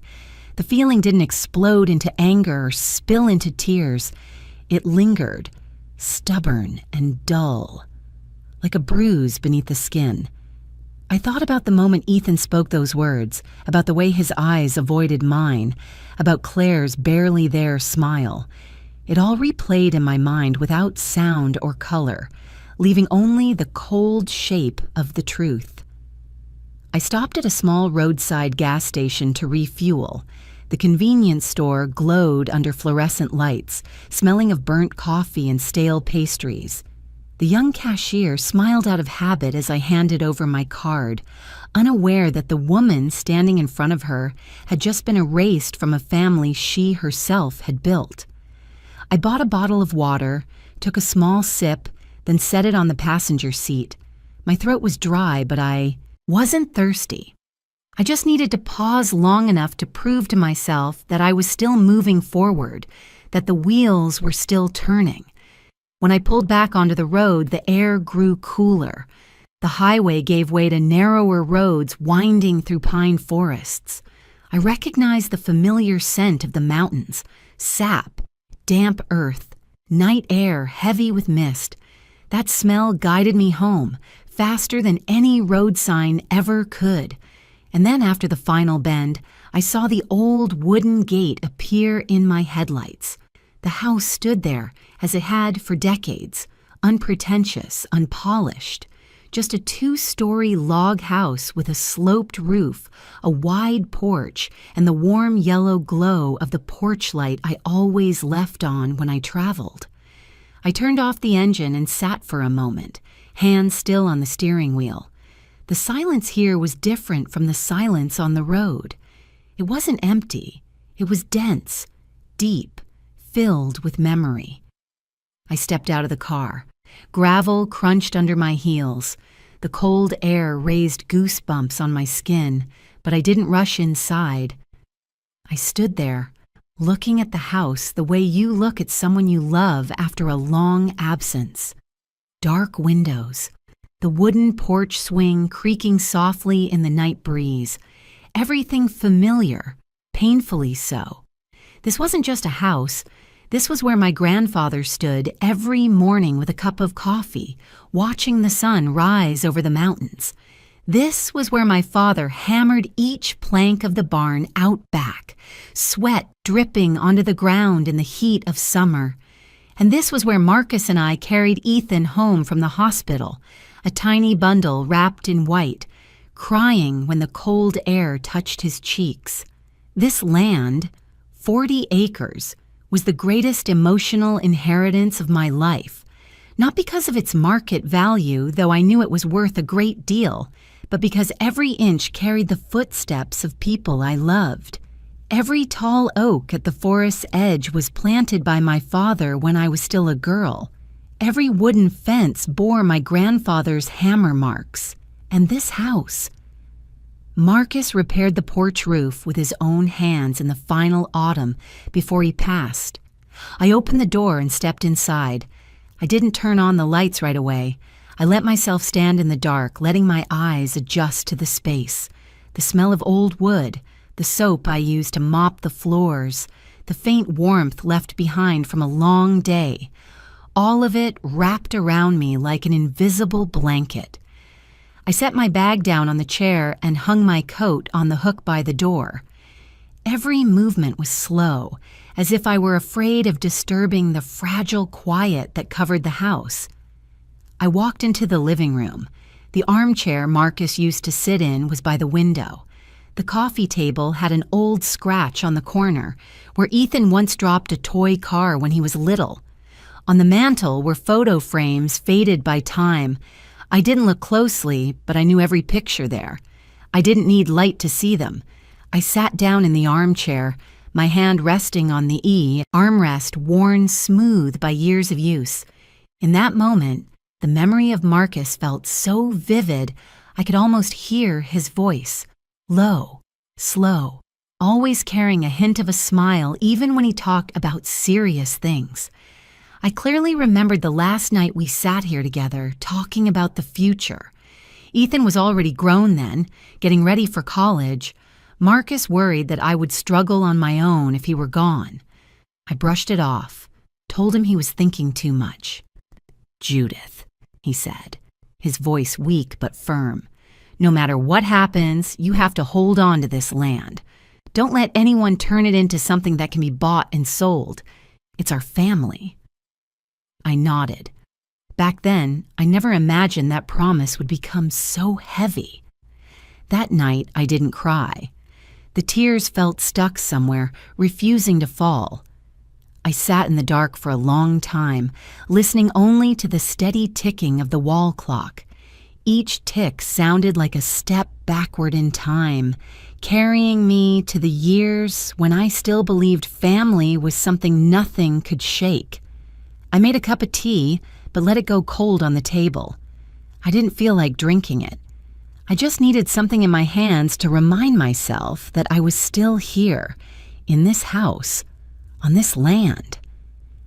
Outside, the wind moved through the pine trees, creating a familiar whispering sound. Normally, that sound comforted me. Tonight, it made me feel smaller than ever. I stood up and stepped out onto the back porch. The night sky stretched wide, full of stars. Pale moonlight fell over the distant field, where wild grass swayed gently. I remembered summer evenings when Ethan ran barefoot across the lawn, laughing as Marcus chased after him. I remembered the sound of Mom calling out from far away, full of trust. Those memories didn't come to comfort me. They came to remind me that something had changed forever. A vague but unmistakable sense settled in my chest. What happened today wasn't the end. It felt like the first crack of thunder signaling a storm forming far offshore. The surface was still calm, the sky still clear, but the air had changed. I went back inside, locked the door, and turned the lights off again. I didn't want light. I wanted the house to stay like this, silent, waiting. I went upstairs, changed my clothes, and lay down on the bed without pulling the covers up. The ceiling appeared dimly in the moonlight slipping through the curtains. I stared at it for a long time, letting my thoughts drift without clinging to any single one. Before slipping into a shallow, restless sleep, a thought slid into my mind, light but sharp as a blade. If my son could throw me out of his wedding, what else would he be willing to take from me? I didn't know the answer, but somewhere deep inside, I knew that the calm of that night was only a thin shell, and I was afraid, not of the dark, not of being alone, but because I was beginning to understand that the real storm was still ahead. I woke up just as the sky began to lighten. Sunlight, thin as a veil of mist, slipped through the curtains and fell onto the cold wooden floor.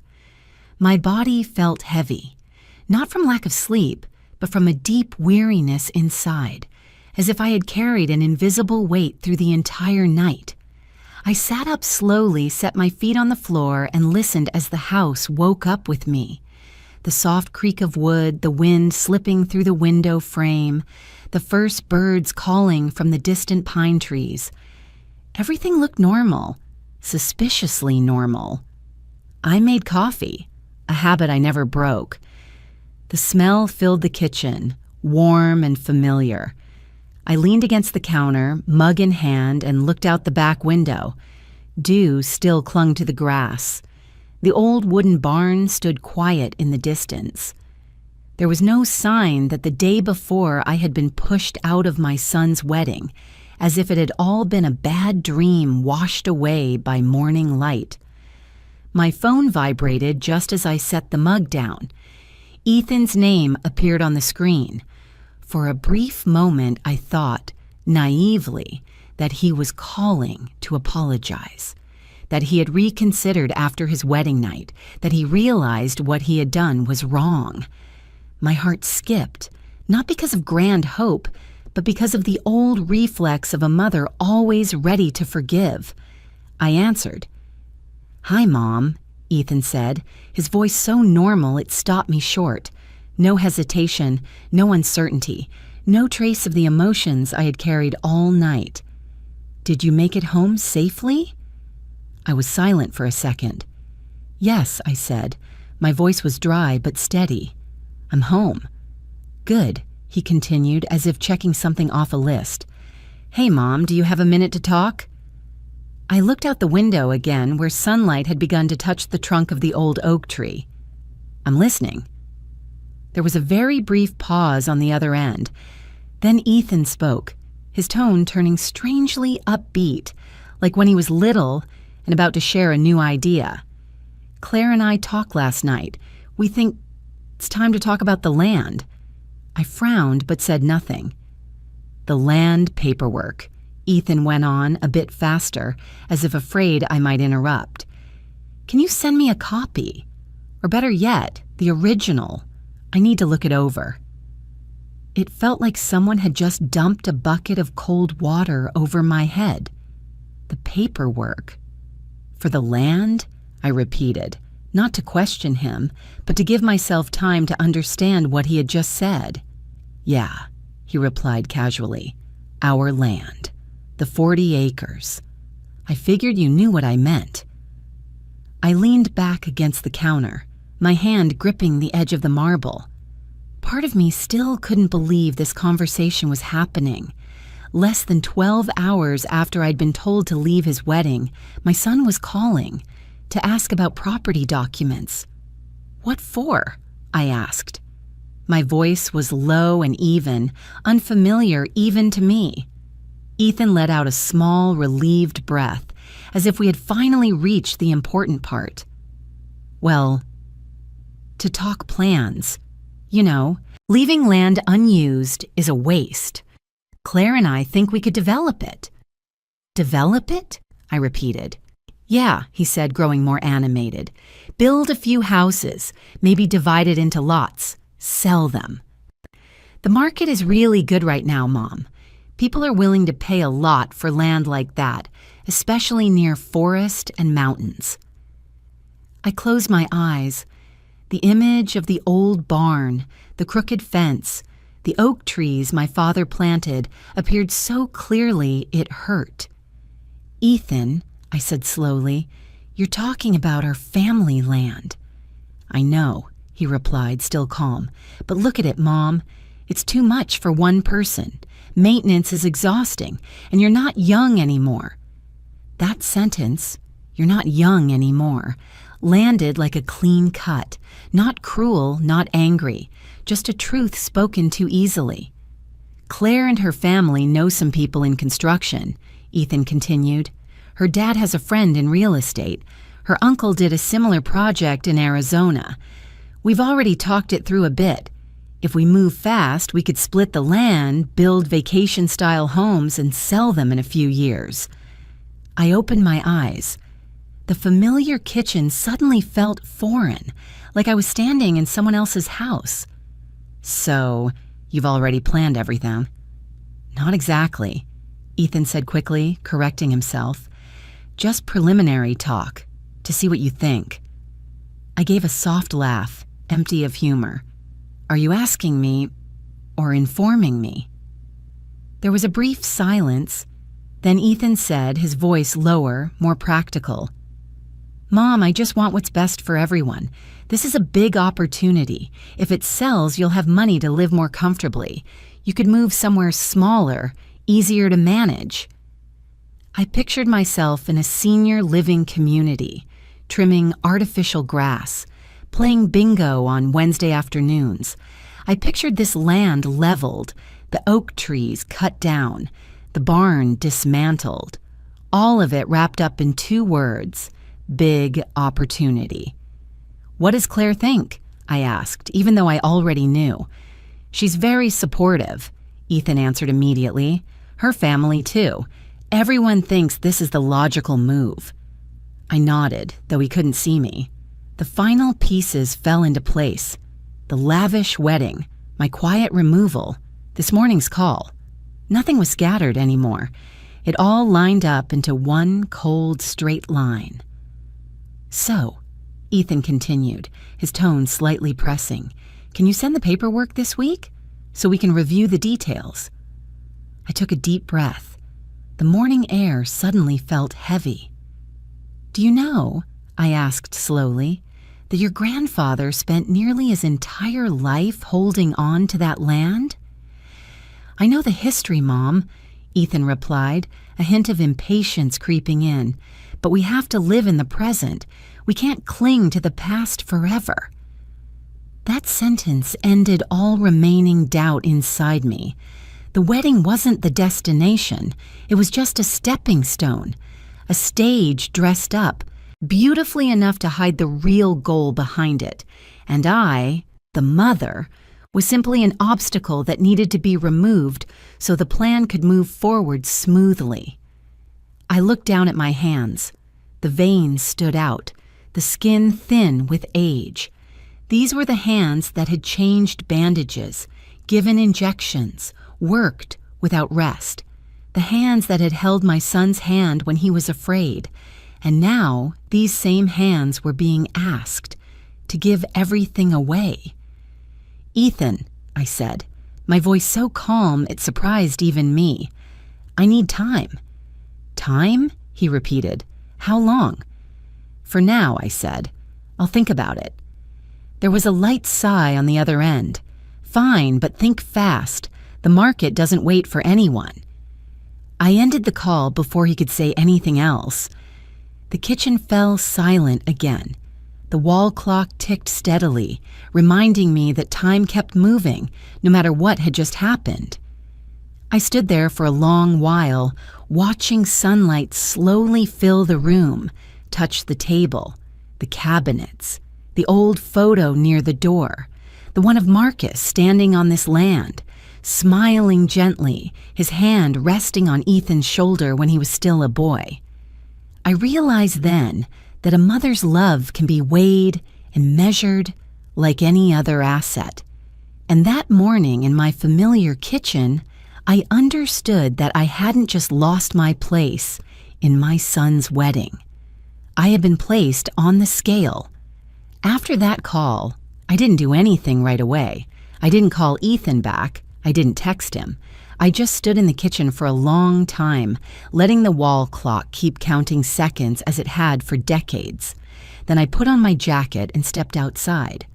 Mornings on this land always had a beauty of their own. Sunlight cut through the pine trees at an angle, falling onto ground still damp with dew. The air was cool, carrying the scent of wild grass and sap. I walked slowly along the familiar dirt path leading to the field behind the house. Each step felt like it was pulling me backward through time, returning me to days when everything here was tied to the voices of people long gone. My grandfather bought this land in the early 1950s. He had just returned from the war, carrying nothing but a small amount of money saved from years of hard labor. He chose this place because it was wild, because people thought no one would want to live on land so remote, rocky, and forested. But to him, it was a beginning. He built a small log house with his own hands, planted the first trees to mark the boundaries. He told my father, "Land won't betray you as long as you don't betray it." My father grew up here. He expanded the house, built the barn, put up fences. He planted oak trees along the small creek, believing that one day his grandchildren would sit beneath their shade. When I was a child, I thought this land was the whole world. I ran barefoot through the grass, scraped my knees, got bandaged by my father, then ran off again. Every scratch, every scar belonged to a specific corner of this land. They never disappeared, only faded with time. Marcus, my husband, fell in love with this land the first time he stepped onto it. He wasn't born here, but he chose to stay. He repaired the roof, reinforced the foundation, expanded the front porch. He planted fruit trees, saying Ethan would grow up alongside them. And when Ethan was born, this land witnessed my son's first steps, his laughter echoing across the fields. All of that. Those afternoons, those long winters, those sweltering summers couldn't be measured in money. They had no market price. No contract recorded them. But they existed, clearly and stubbornly, in every layer of soil, every piece of wood, every memory I carried. And yet, in that morning call, Ethan had called it unused land. I replayed those words in my mind one by one like a slow knife. Unused land. As if this place were nothing but an empty space waiting to be filled with concrete and profit. As if the years my family poured sweat, tears, and even blood into it had never existed. I walked up to the old wooden barn. Some of the boards were weathered, but the structure was still solid. My father used to say that if you build something carefully from the start, it can last longer than a lifetime.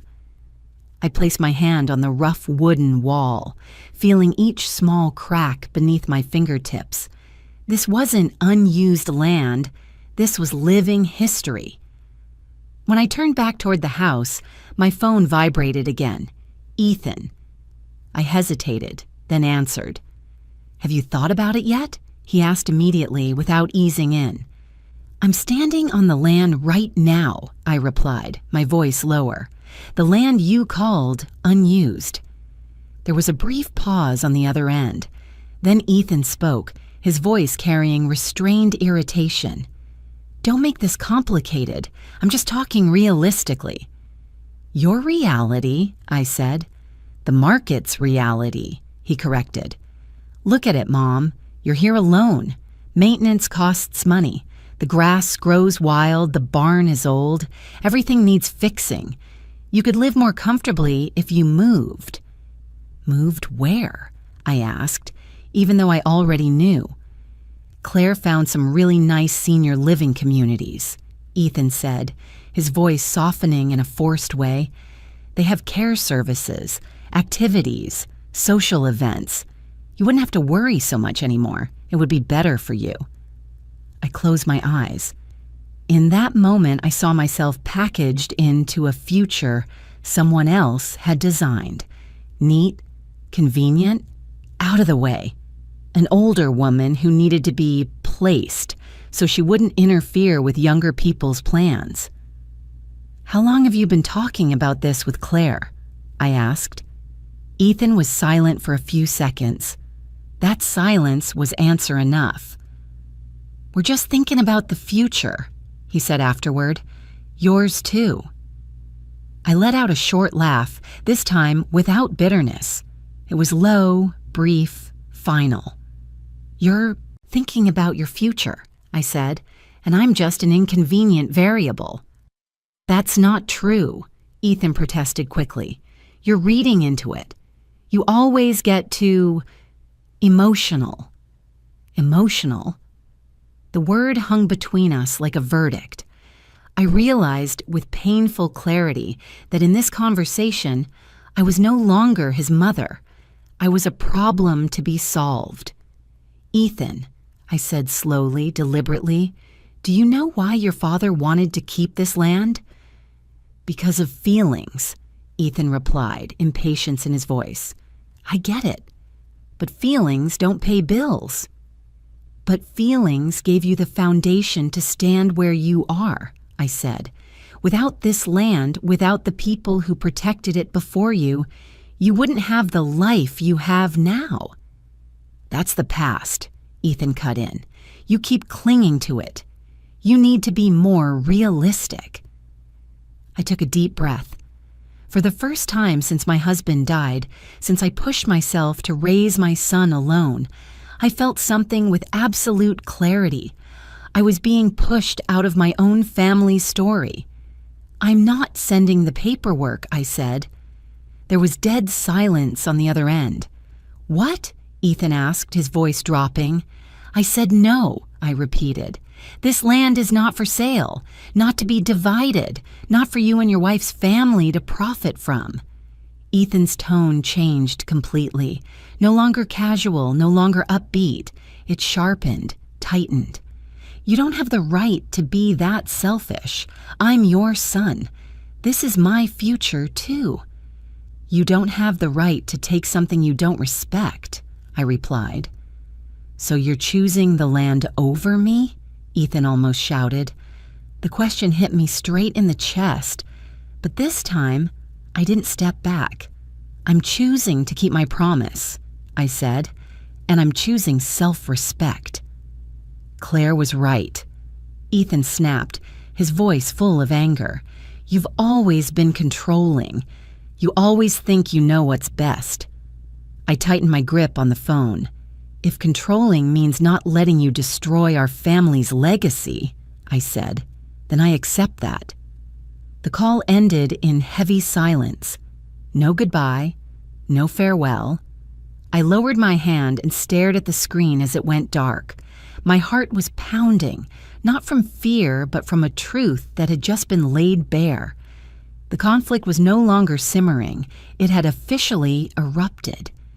I stood there, between the house and the land I had protected my entire life.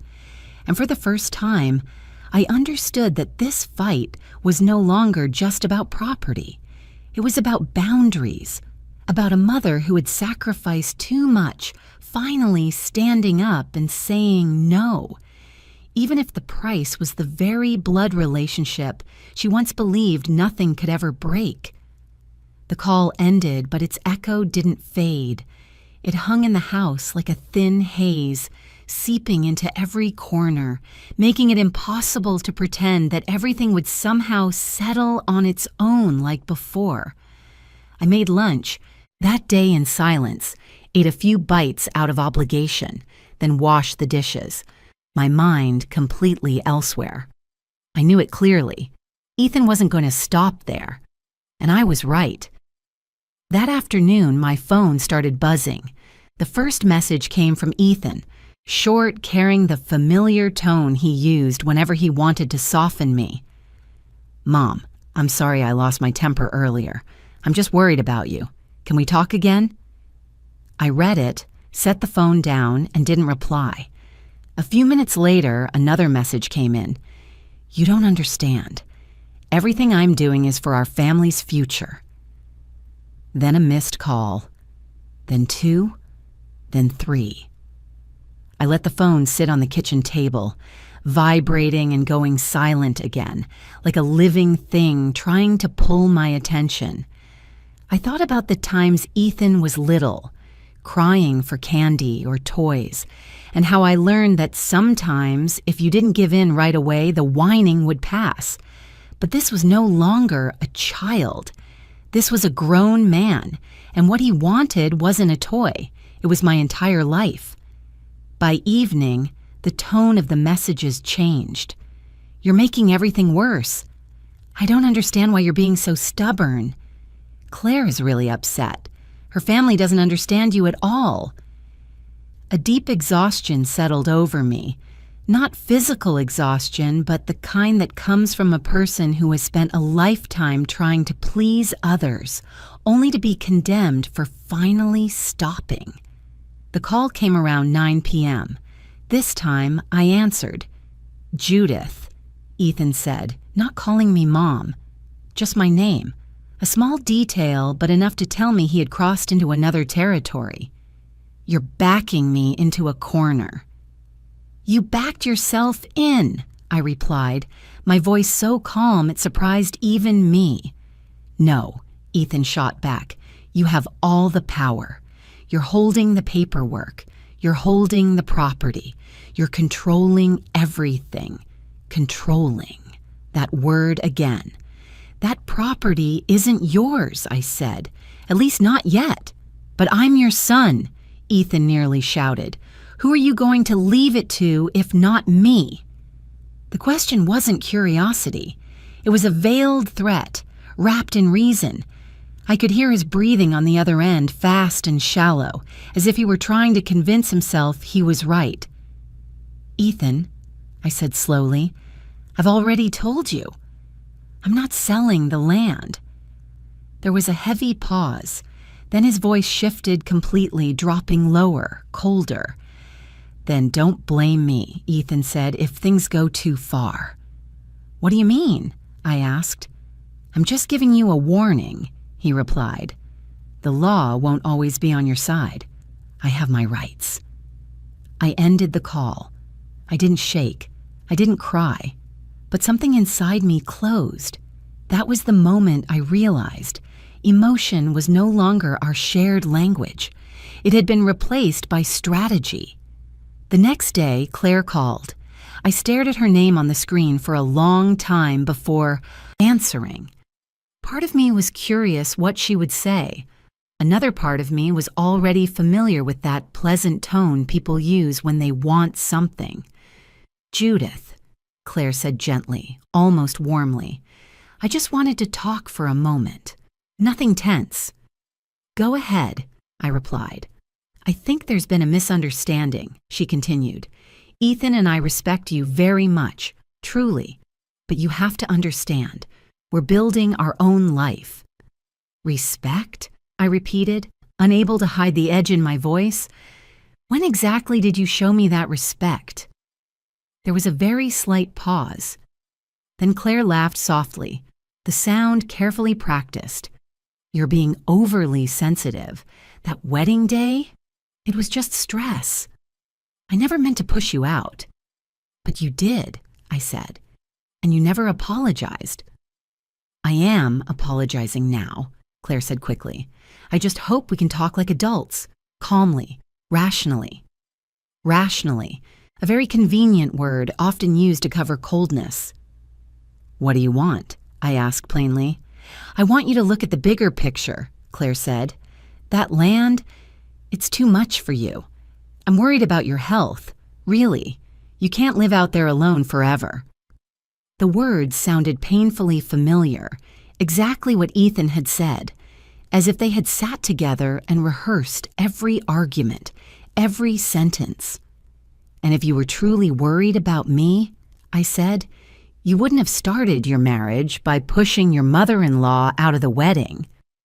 Claire's voice stiffened slightly, but only for a moment. "Judith, I think you're putting emotions over reason. You're acting selfishly." Selfish. The word was spoken lightly, like a feather, but it landed like a stone. I suddenly understood that in this story the roles had completely reversed. I, the one who had given everything, was now the selfish one. And they, the ones demanding, saw themselves as victims. "You've said enough," I replied. "There's nothing left to discuss." "Judith." I hung up. In the days that followed, the pressure didn't ease. It intensified. Messages came constantly, sometimes from Ethan, sometimes from Claire, sometimes from unknown numbers I guessed were relatives on Claire's side. The content circled the same points again and again. I was overreacting. I was controlling. I was ruining my son's future. Some nights I picked up my phone and reread the messages, wondering if I really was wrong. Was I clinging too tightly to a past that no longer fit? Was I making things difficult for my son because I was afraid of loss? But then I stepped outside, looked at the land stretching under the moonlight, and the answer became clear. I wasn't afraid of losing the land. I was afraid of losing myself. One morning, after waking up to more than a dozen missed calls, I did something I had never done before. I turned my phone off completely. No vibration, no notifications, no screen lighting up. The house became strangely quiet, as if I could finally breathe. I made tea, sat on the back porch, and watched the wind ripple through the tall grass. For the first time in days, I didn't feel pulled in every direction by other people. In that quiet, I began to think, not about how to calm Ethan, but about what I wanted my future to look like. I had lived too long in the role of the one who sacrifices, the one who gives in, the one who steps back so others can move forward. But I wasn't young anymore. I didn't have time left to fix choices born out of fear. A very small, very faint thought began to take shape. I didn't name it. I didn't dare say it out loud, but it was there, like a seed planted in dry soil after the first rain. If they could make plans behind my back, then maybe I needed a plan of my own. I didn't know then how fast that seed would grow. I only knew that in the moment I chose silence and a temporary retreat, I wasn't running away. I was preparing. I kept my phone off for 2 full days, not to punish anyone, but because I needed to hear my own voice again. The familiar sounds of this land returned, the wind moving through the pines, the barn door creaking as the temperature shifted, my own footsteps on the worn path leading to the forest's edge. In that quiet, one thought grew clearer and clearer, no longer just a seed. If I did nothing, they would do it for me. Ethan and Claire weren't hiding their intentions anymore. They weren't speaking the language of emotion, but the language of plans, of profit, of what was reasonable. And what frightened me most wasn't that they wanted to sell the land. It was how they talked about it, as if this place were nothing more than an obstacle, a burden that needed to be removed so the road ahead could be clear. I had seen too many patients at the hospital lose control over their own lives simply because they were one step too slow. I had always believed that would never happen to me. But now, as my son began talking about rights and the law, I understood that I could no longer rely on motherhood to protect what mattered. On the 3rd morning, I turned my phone back on. The screen lit up almost instantly, showing dozens of missed calls and unread messages. I didn't open them. I searched for one name in my contacts, Rebecca Sloan. Rebecca was the lawyer who had helped me handle the paperwork when Marcus died. She didn't talk much, didn't circle around issues, and always looked straight at the problem. I hadn't seen her in years, but as I pressed the call button, I knew this was the call I needed to make. "Sloan Law Office," a woman's voice answered. "This is Judith Monroe," I said. "I need to see Rebecca as soon as possible." There was a brief pause. Then Rebecca's voice came on the line. "Judith, it's been a long time. Are you all right?" "I need to talk," I said, "about the land." Her tone turned serious. "Can you come to the office this afternoon?" I drove into town in the early afternoon. The familiar road past small shops, the old cafe, the post office where I used to take Ethan to mail letters to his grandparents when he was little. This town had witnessed every stage of my life, from a newly married young woman to a busy mother to a widow trying to stand her ground.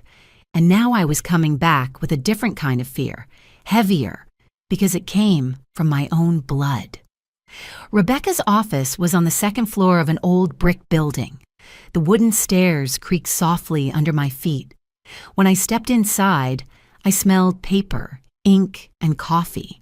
A very law office smell, very practical. Rebecca stood when she saw me, her brown hair streaked with gray pulled into a neat bun, her eyes sharp but not unkind. "Sit down," she said, motioning to the chair across from her desk. "You look tired." I gave a faint smile. "I probably am." I told her everything. I didn't leave out a single detail. The wedding, the words, "You should go home," the call the next morning, the messages, the accusations of selfishness and control.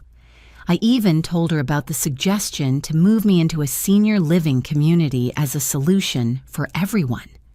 As I spoke, Rebecca didn't interrupt. She just listened, occasionally jotting down short notes. When I finished, the room was quiet for a few seconds. Rebecca set her pen down and leaned back. "What's your biggest fear?" she asked. I didn't have to think long. "That they'll destroy the land," I said. "That everything my family built will disappear. That one day I'll be standing there watching bulldozers flatten the place where my grandfather planted trees, where my husband once stood smiling with our son." Rebecca nodded slowly.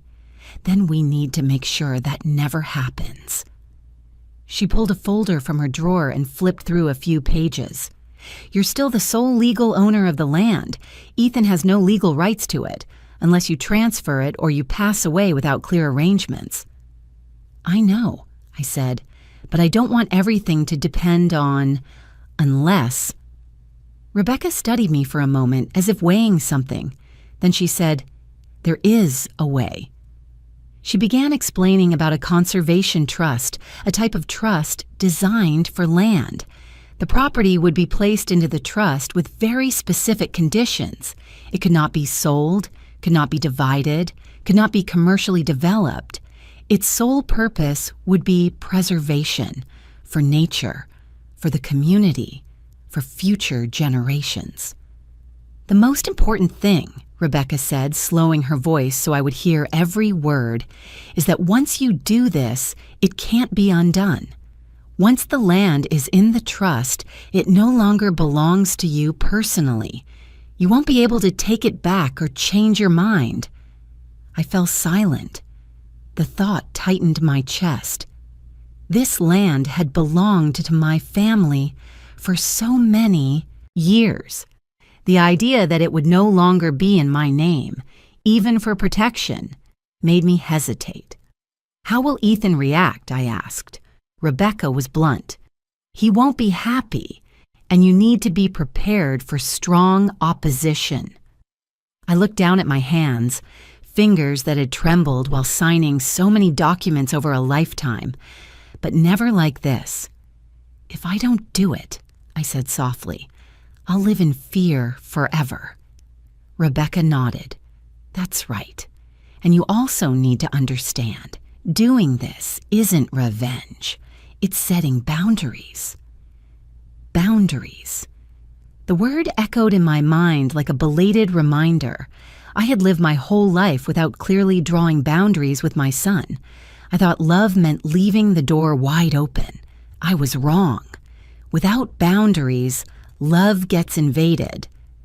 I sat there for a long time, weighing everything. Ethan as a little boy, his hand wrapped in mine as we crossed the street. Marcus standing on the land, telling me I had to protect it at all costs. And Claire's faint smile when I was pushed out of the wedding. "I need time," I said. Rebecca didn't press me. Of course, But you should know that time is also a factor. The pressure from them won't ease. I stood up, took my bag, and prepared to leave. Before opening the door, I turned back to Rebecca. "If I decide to do it," I asked, "will you help me?" She smiled. Not a comforting smile, but a steady one. "That's my job." On the drive home, I didn't turn on the radio. I drove slowly, letting each thought settle. When I turned onto the dirt road leading back to the house, I stopped the car, got out, and looked around at the familiar land. The afternoon light fell low, tinting the grass gold. A light breeze carried the scent of pine resin. I placed my hand on the trunk of the oldest oak tree and felt the rough bark beneath my fingers. "I'll protect you," I whispered, not knowing whether I was speaking to the tree, to Marcus, or to myself. In that moment, the hesitation inside me began to fade. I hadn't signed anything yet, but I had done something more important. For the first time in my life, I knew exactly where my boundary was, and I was ready to defend it. I didn't return to the law office the very next day. I needed one more night, not to hesitate, but to be sure this decision wasn't born from anger or hurt. I had lived long enough to know the difference between a reaction and a choice. Reactions are impulsive. Choices have to stand even after emotions settle. That night, I slept very little. I didn't toss and turn, and I didn't dream. I just lay still, listening to the house breathe. The wind tapped softly against the window frame. Tree branches brushed the porch roof. Those familiar sounds had been the backdrop of my life for decades, and now they seemed to be witnessing me reach a crossroads no one else could walk for me. The next morning, I made coffee, drank it slowly, then got dressed. Not anything formal or elaborate, just the light brown jacket I usually wore when going into town, the shoes that had been with me for years. I looked at myself in the mirror before leaving. That face had wrinkles and weariness, but no longer confusion. I nodded to myself like a quiet confirmation. When I walked into Rebecca Sloane's office for the second time that week, she looked at me and immediately knew I was ready.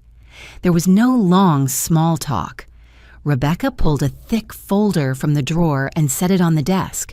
Crisp white pages, black printed text, dry legal language. But I knew that inside was the fate of the land, and also of my relationship with my son.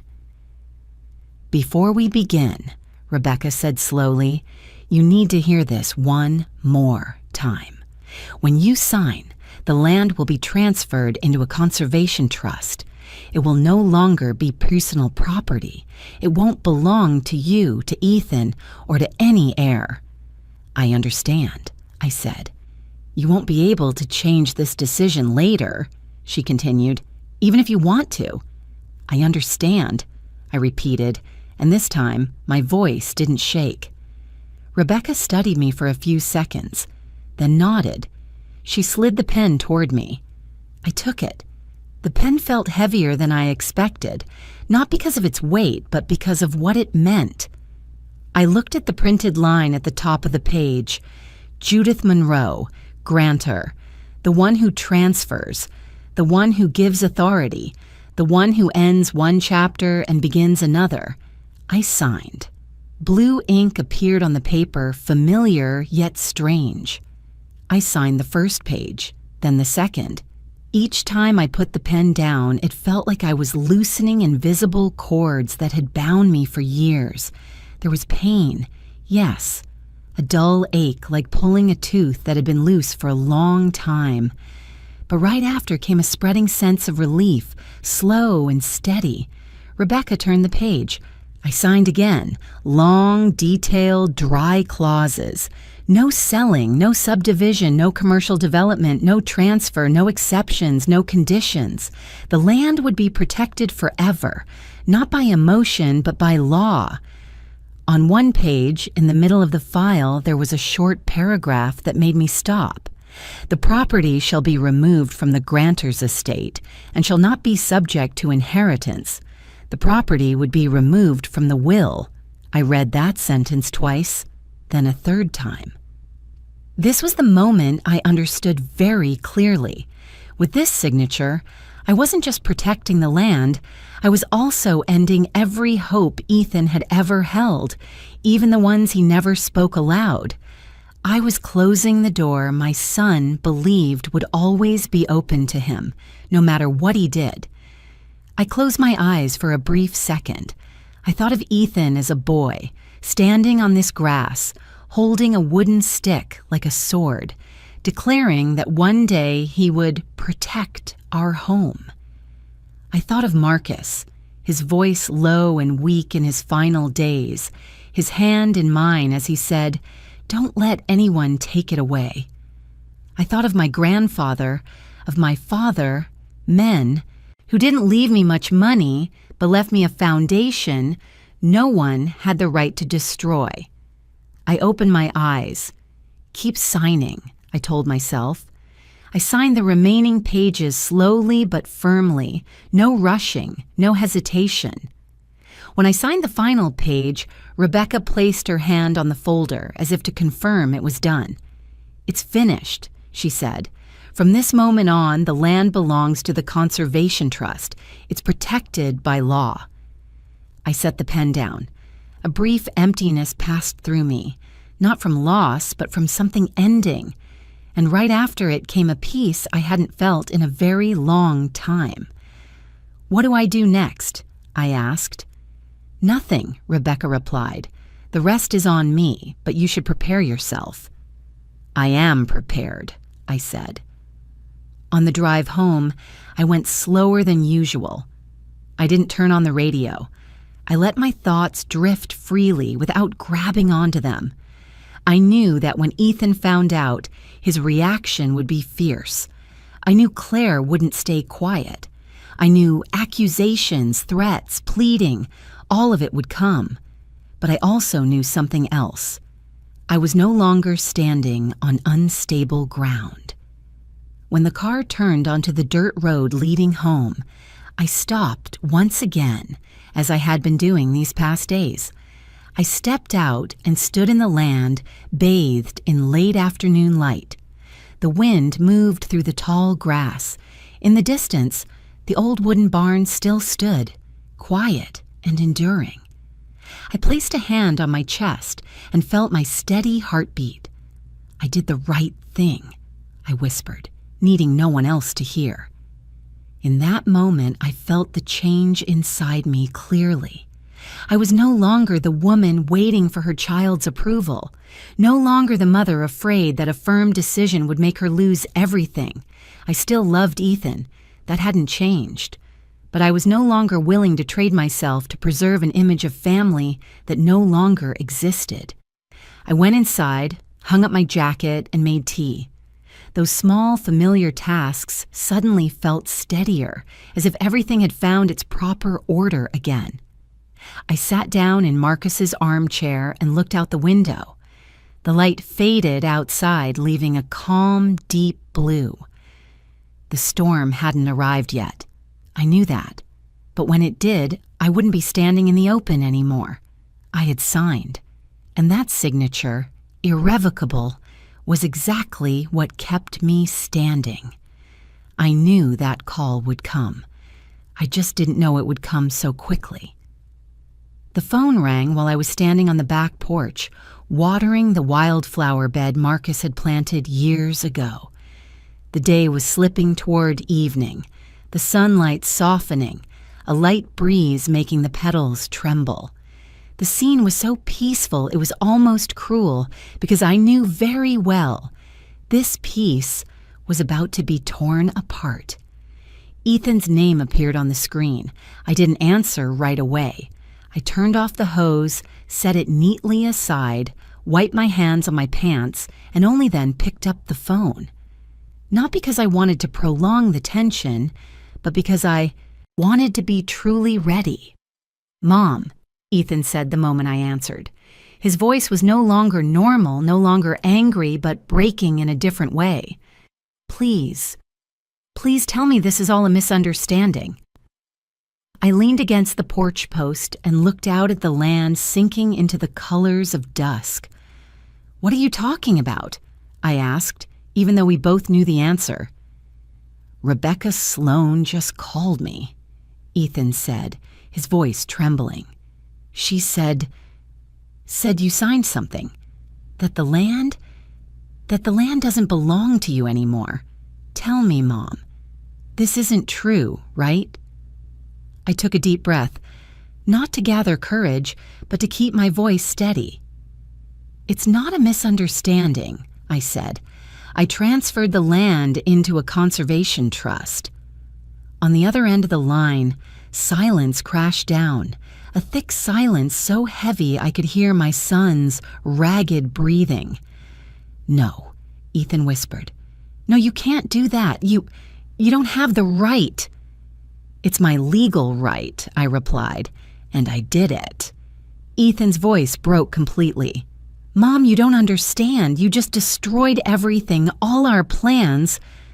Plans you never once asked me about, I cut in, my voice still even. Plans you thought you could carry out after throwing me out of your own wedding. I heard a strange sound in the background. Footsteps. A woman's voice, sharp and urgent. Ethan, what's going on?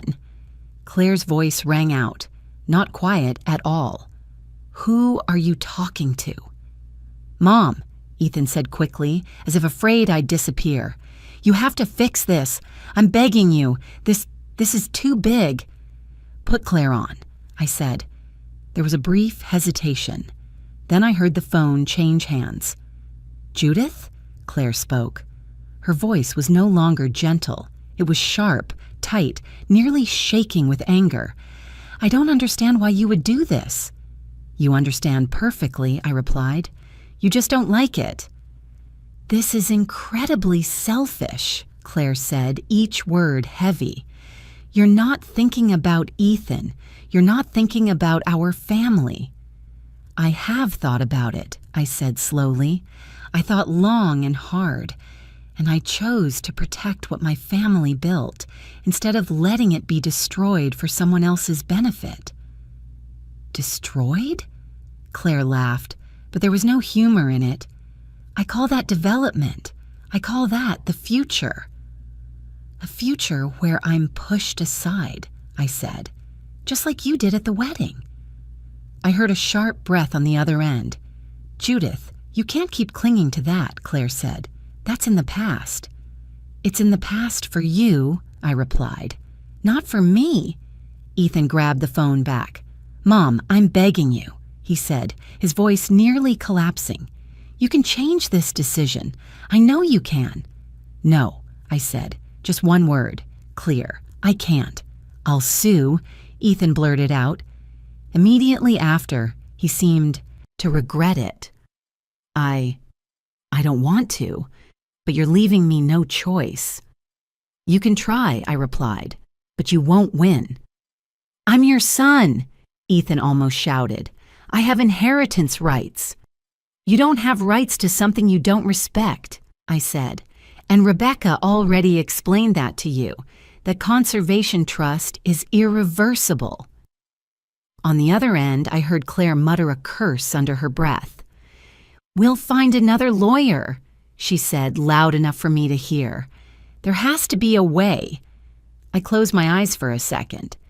You can ask as many lawyers as you want, I said when I opened them. The truth doesn't change.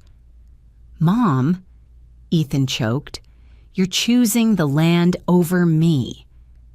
I didn't answer right away. I looked at the land stretching out in front of me, the rows of trees standing still in the fading light. I remembered the moment Ethan looked at me at the wedding, his eyes distant and hard. I remembered the feeling of being told to leave, like an unwelcome guest. You already chose, Ethan, I said at last. You chose when you said you should go home. You chose when you called this land abandoned. You chose when you treated me like an obstacle. "I didn't think you'd go this far," Ethan said, his voice shattered. "I didn't think you'd dare." "That's the problem," I cut in. "You didn't think about me at all.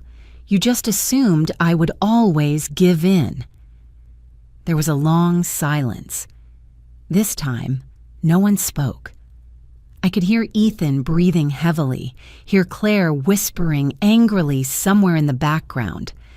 I knew that in this moment, everything in my son's mind was collapsing, not just his plans, but his image of the mother he believed would never say no. "Mom," Ethan said very softly, like he used to when he was little, "I'm scared." I tightened my grip on the phone. My heart ached, but it didn't waver. "You're scared because you lost control," I said, "and I've lived in fear for too long." "So this is really it?" Ethan asked. "That depends on you," I replied, "but this land is settled." I heard a quiet sob, then Claire snapped sharply, "Ethan, stop begging, she's not worth it." That sentence, more than any threat, made everything brutally clear. "I've heard enough," I said. "We'll talk later if there's anything left to talk about." I ended the call. My hand trembled slightly, but not from regret. I sat down on the wooden chair on the porch and watched the last light of day fade. In my chest was a deep sadness, the sadness of a mother realizing the child she raised no longer stood on her side. But at the same time, another feeling rose, a cold clarity. What I had just done wasn't the cause of this collapse. It was only the result.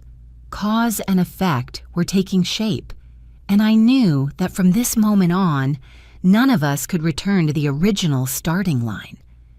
Time began to move, differently after that call, no longer frantic, no longer suffocating. Days followed one another slowly, as if the land itself were deliberately pulling me back into its natural rhythm. Summer passed, leaving cooler mornings and shorter afternoons. I worked in the garden, repaired the fence on the west side, repainted the barn door. Small, repetitive tasks, but each time I finished one, I felt like I was laying another brick in my new piece. Ethan stopped calling. Not immediately. In the first few weeks, emails still came, forwarded from his lawyer, written in stiff language filled with familiar threatening phrases. Reconsider, dispute, legal rights. Rebecca handled all of it. She replied briefly, precisely, and left no opening. Whenever I asked, she simply said, "There's no progress, they have no case." Then the emails became less frequent. Eventually, they stopped. News about Claire reached me in a way I never expected, through a neighbor who stopped by to help fix a water pipe. He mentioned it casually, like small-town talk. Claire had moved out of the apartment the newlyweds had rented, just a few months after the wedding. I didn't ask for more details. I didn't need to. Later, there was a short email from Rebecca with a simple note attached, "For your awareness." It was a notice of legal separation filed by Claire. No flowery language, no long explanations, just dry, cold text, exactly like the way she had looked at me on the wedding day. I sat in front of the screen for a long time, reading those few lines over and over, not because I was happy, not because I was sad. I just felt empty. The emptiness of someone who had seen what they knew all along, but still hoped it wouldn't happen. Ethan lost his marriage before it ever had a chance to become a family, and with it, he lost the illusion that everything in life could be traded for plans and pressure. The legal threats disappeared completely after the first lawsuit was dismissed. No grounds, no legal interest, nothing to hold on to. Rebecca told me the other lawyer had advised Ethan to stop because the longer it dragged on, the more money he would lose, and the worse it would look if there were ever any future disputes. "He's paying the price," Rebecca said during a call, "and not just financially." I knew what she meant. I heard that Ethan had to sell the new car he'd bought to pay off debts. I heard he moved into a smaller apartment. None of that came from me, and I didn't go looking for it. It arrived on its own, like the natural consequences of a chain of bad choices. As for me, life slowly became peaceful again, in a way I had forgotten was possible. I began attending community meetings connected to the Conservation Trust, not as someone in charge, but as a contributor. I listened to young people talk about environmental protection, about nature education. I saw something in their eyes that I hadn't seen in my son's eyes for years: respect. The land began to change in very small, very real ways. A path was cleared so children could visit safely. One corner of the meadow was left untouched so wildflowers could keep blooming with the seasons. No concrete, no tall fences, just small wooden signs that read, "Conservation Area. Please tread lightly." The first time a group of children came to visit, I watched from a distance. They laughed, ran around, pointed when birds lifted from the edge of the woods. A young teacher explained the old oak tree to them, how it had been standing longer than their grandparents had been alive. I saw a little boy place his hand on the trunk, exactly the way Ethan used to when he was small. I turned away, not because it hurt, but because I understood. Life keeps going, even when it doesn't follow the shape we once imagined. In the evenings, I sat on the porch, drank tea, and watched the sun set behind the trees. No more constant phone calls, no more accusations, just insects, wind, and the steady rhythm of my own breathing. I no longer lived in fear that someone would come take something from me tomorrow. Legacy, I realized, was never about money. It is the ability to say enough when greed starts to blur family ties. It is protecting values that can't be converted into profit. It is the courage to accept the loss of a relationship so you don't lose yourself. One afternoon, I received a message from Ethan. Just one short line: "Mom, I'm sorry." No explanation, no request, no plan. I read it, set the phone down, and didn't reply right away. I needed time, and this time I knew I had the right to it. I looked out at the land bathing in the last light of day. The children were gone. Nature had returned to its own rhythm. Everything was quiet. The price of greed had been paid. And the true value of legacy, not something to seize, but something to protect, finally stood clear and undeniable. The letter arrived on a very ordinary morning. Not an email, not a text. A cream-colored paper envelope, slightly thick, placed neatly in the wooden mailbox by the gate.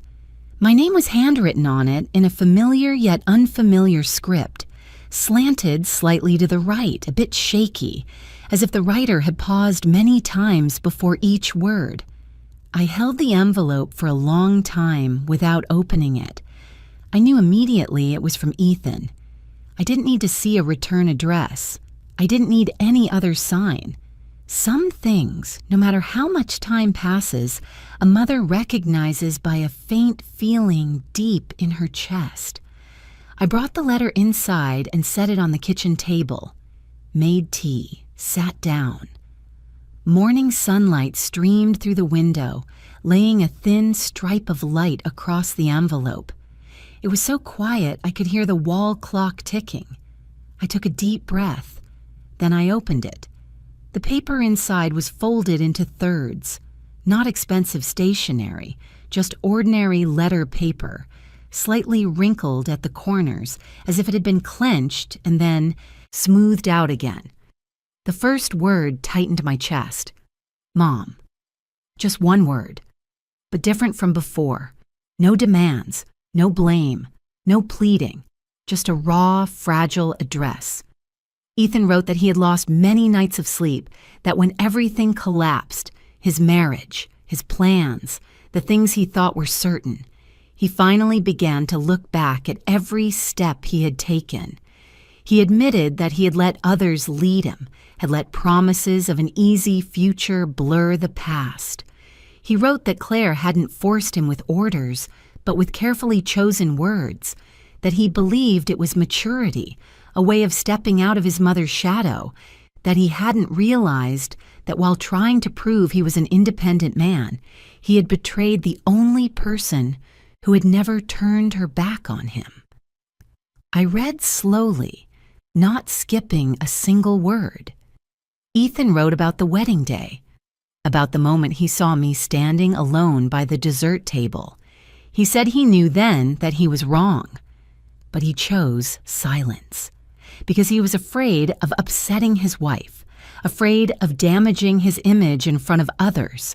He called it cowardice, his word, not mine. He wrote that when Claire left, he sat alone in the empty apartment and for the first time understood what it meant to be left behind. No one waiting for him to come home, no one asking if he had eaten, no one reminding him to wear an extra layer when it was cold. He wrote that in that moment he thought of me not as a controlling mother, but as a quiet presence he had always taken for granted. By then my hands were trembling. Ethan admitted that he had seen the land as an asset because he had never had to sweat to keep it. He wrote that he had confused the right to inherit with the right to take, that he hadn't understood that legacy is passed on with responsibility, not as an unconditional gift. Then came the part that made me stop. I've thought about everything over and over, and I realized something painful. The only person in my life who truly sacrificed, asked for nothing, never set conditions, was you. And you're the one I hurt the most. I folded the letter, not because I didn't want to keep reading, but because I couldn't. The tears came unexpectedly, not in a rush, not with sobs, just quiet drops falling onto the back of my hand, hot and heavy. It was the first time I had cried since the wedding, not from resentment, not from loss, but from something deeper, because at last my son had seen what I once feared he never would. I sat like that for a long time. The letter lay on the table. The tea had gone cold. Sunlight moved slowly across the floor. At the end of the letter, Ethan didn't ask for the land back. He didn't mention money. He didn't talk about plans. He only wrote that he was sorry, that he didn't expect forgiveness right away, that he only hoped that one day I might be able to look at him without pain. He signed his name, just his name, nothing else. I folded the letter carefully, placed it back in the envelope, and put it into the desk drawer where I keep important papers, not to lock it away, but to let it be there, present, but not demanding. I wasn't ready to forgive, not because I didn't want to, but because forgiveness isn't a door that swings open just because an apology arrives at the right time. It's a long road, and I had gone too far down the path of protecting myself to return to the starting line immediately. That afternoon, I walked the land, a light breeze, clear sky. I stood beneath the old oak and placed my hand on its trunk, as I had done so many times before. I thought of Ethan as a child, of Marcus, of all the versions of myself who had passed through this place. I didn't know what the future would hold. Maybe one day I would answer the letter.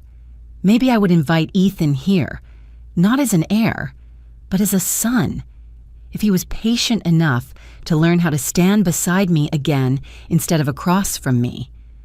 Or maybe we would keep our distance, a distance not born of hatred but of healing.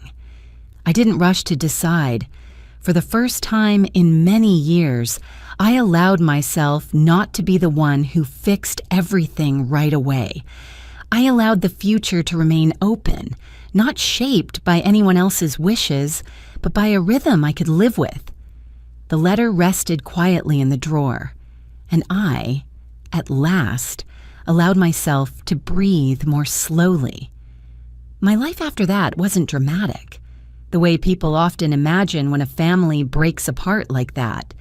It was quiet, steady, and stronger than I ever expected.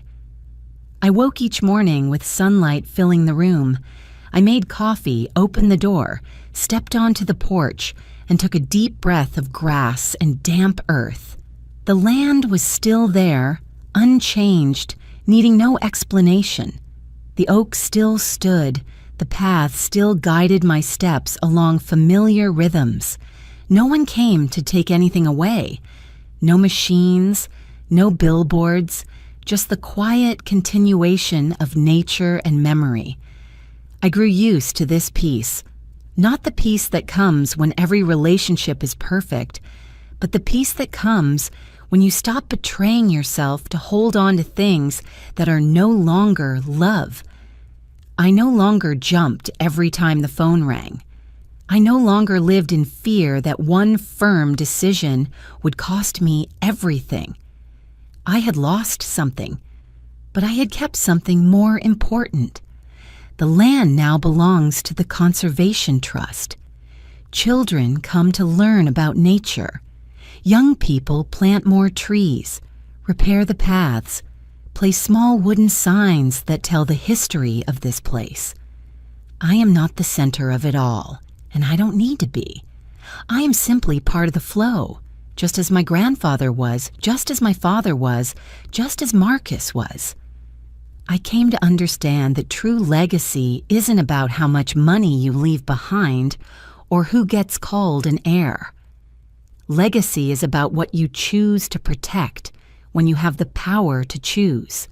It's about the values you refuse to sell, even when the price offered is tempting. And sometimes, the greatest legacy isn't what you give your children, but the lesson you force them to learn, even if it comes late. I still love Ethan. That didn't disappear just because he hurt me, but I no longer confuse love with unconditional sacrifice. I once believed that being a mother meant yielding until the end, staying silent to keep the peace, enduring so your child could be comfortable. I was wrong. Love does not mean letting others trample your boundaries, and protecting yourself is not selfish. Sometimes it is the most honest form of love toward yourself and toward others. Some afternoons I sit beneath the old oak and watch sunlight filter through the leaves. I think about everyone who has passed through my life, the choices that brought me here. I no longer ask, what if? I don't wish to go back to any moment to change it. I walked my path, slow, painful, but right. If there is one thing I want to say to anyone listening to this story, it is this. You are not too old to set boundaries. You are not too late to choose yourself again, and you do not owe anyone a sacrifice that costs you your own worth. My life now is not grand, but it is real. It stands firm, and it belongs to me. If you're listening to this story, I would love to know, where are you watching from? From which city, or from what quiet corner of the world? Was there something in this story that felt like it was about you? If you were in my place, what would you do? Please share your thoughts in the comments. I read every line with gratitude. Thank you for staying until the end, for listening to my story with patience and empathy. If this story touched you, don't forget to like, subscribe, and follow so we can continue listening together to more stories about family, about boundaries, and about values that cannot be sold. I know that somewhere out there are people who are also learning how to stand upright again. And if this story helps you feel a little steadier, then everything I went through truly meant something.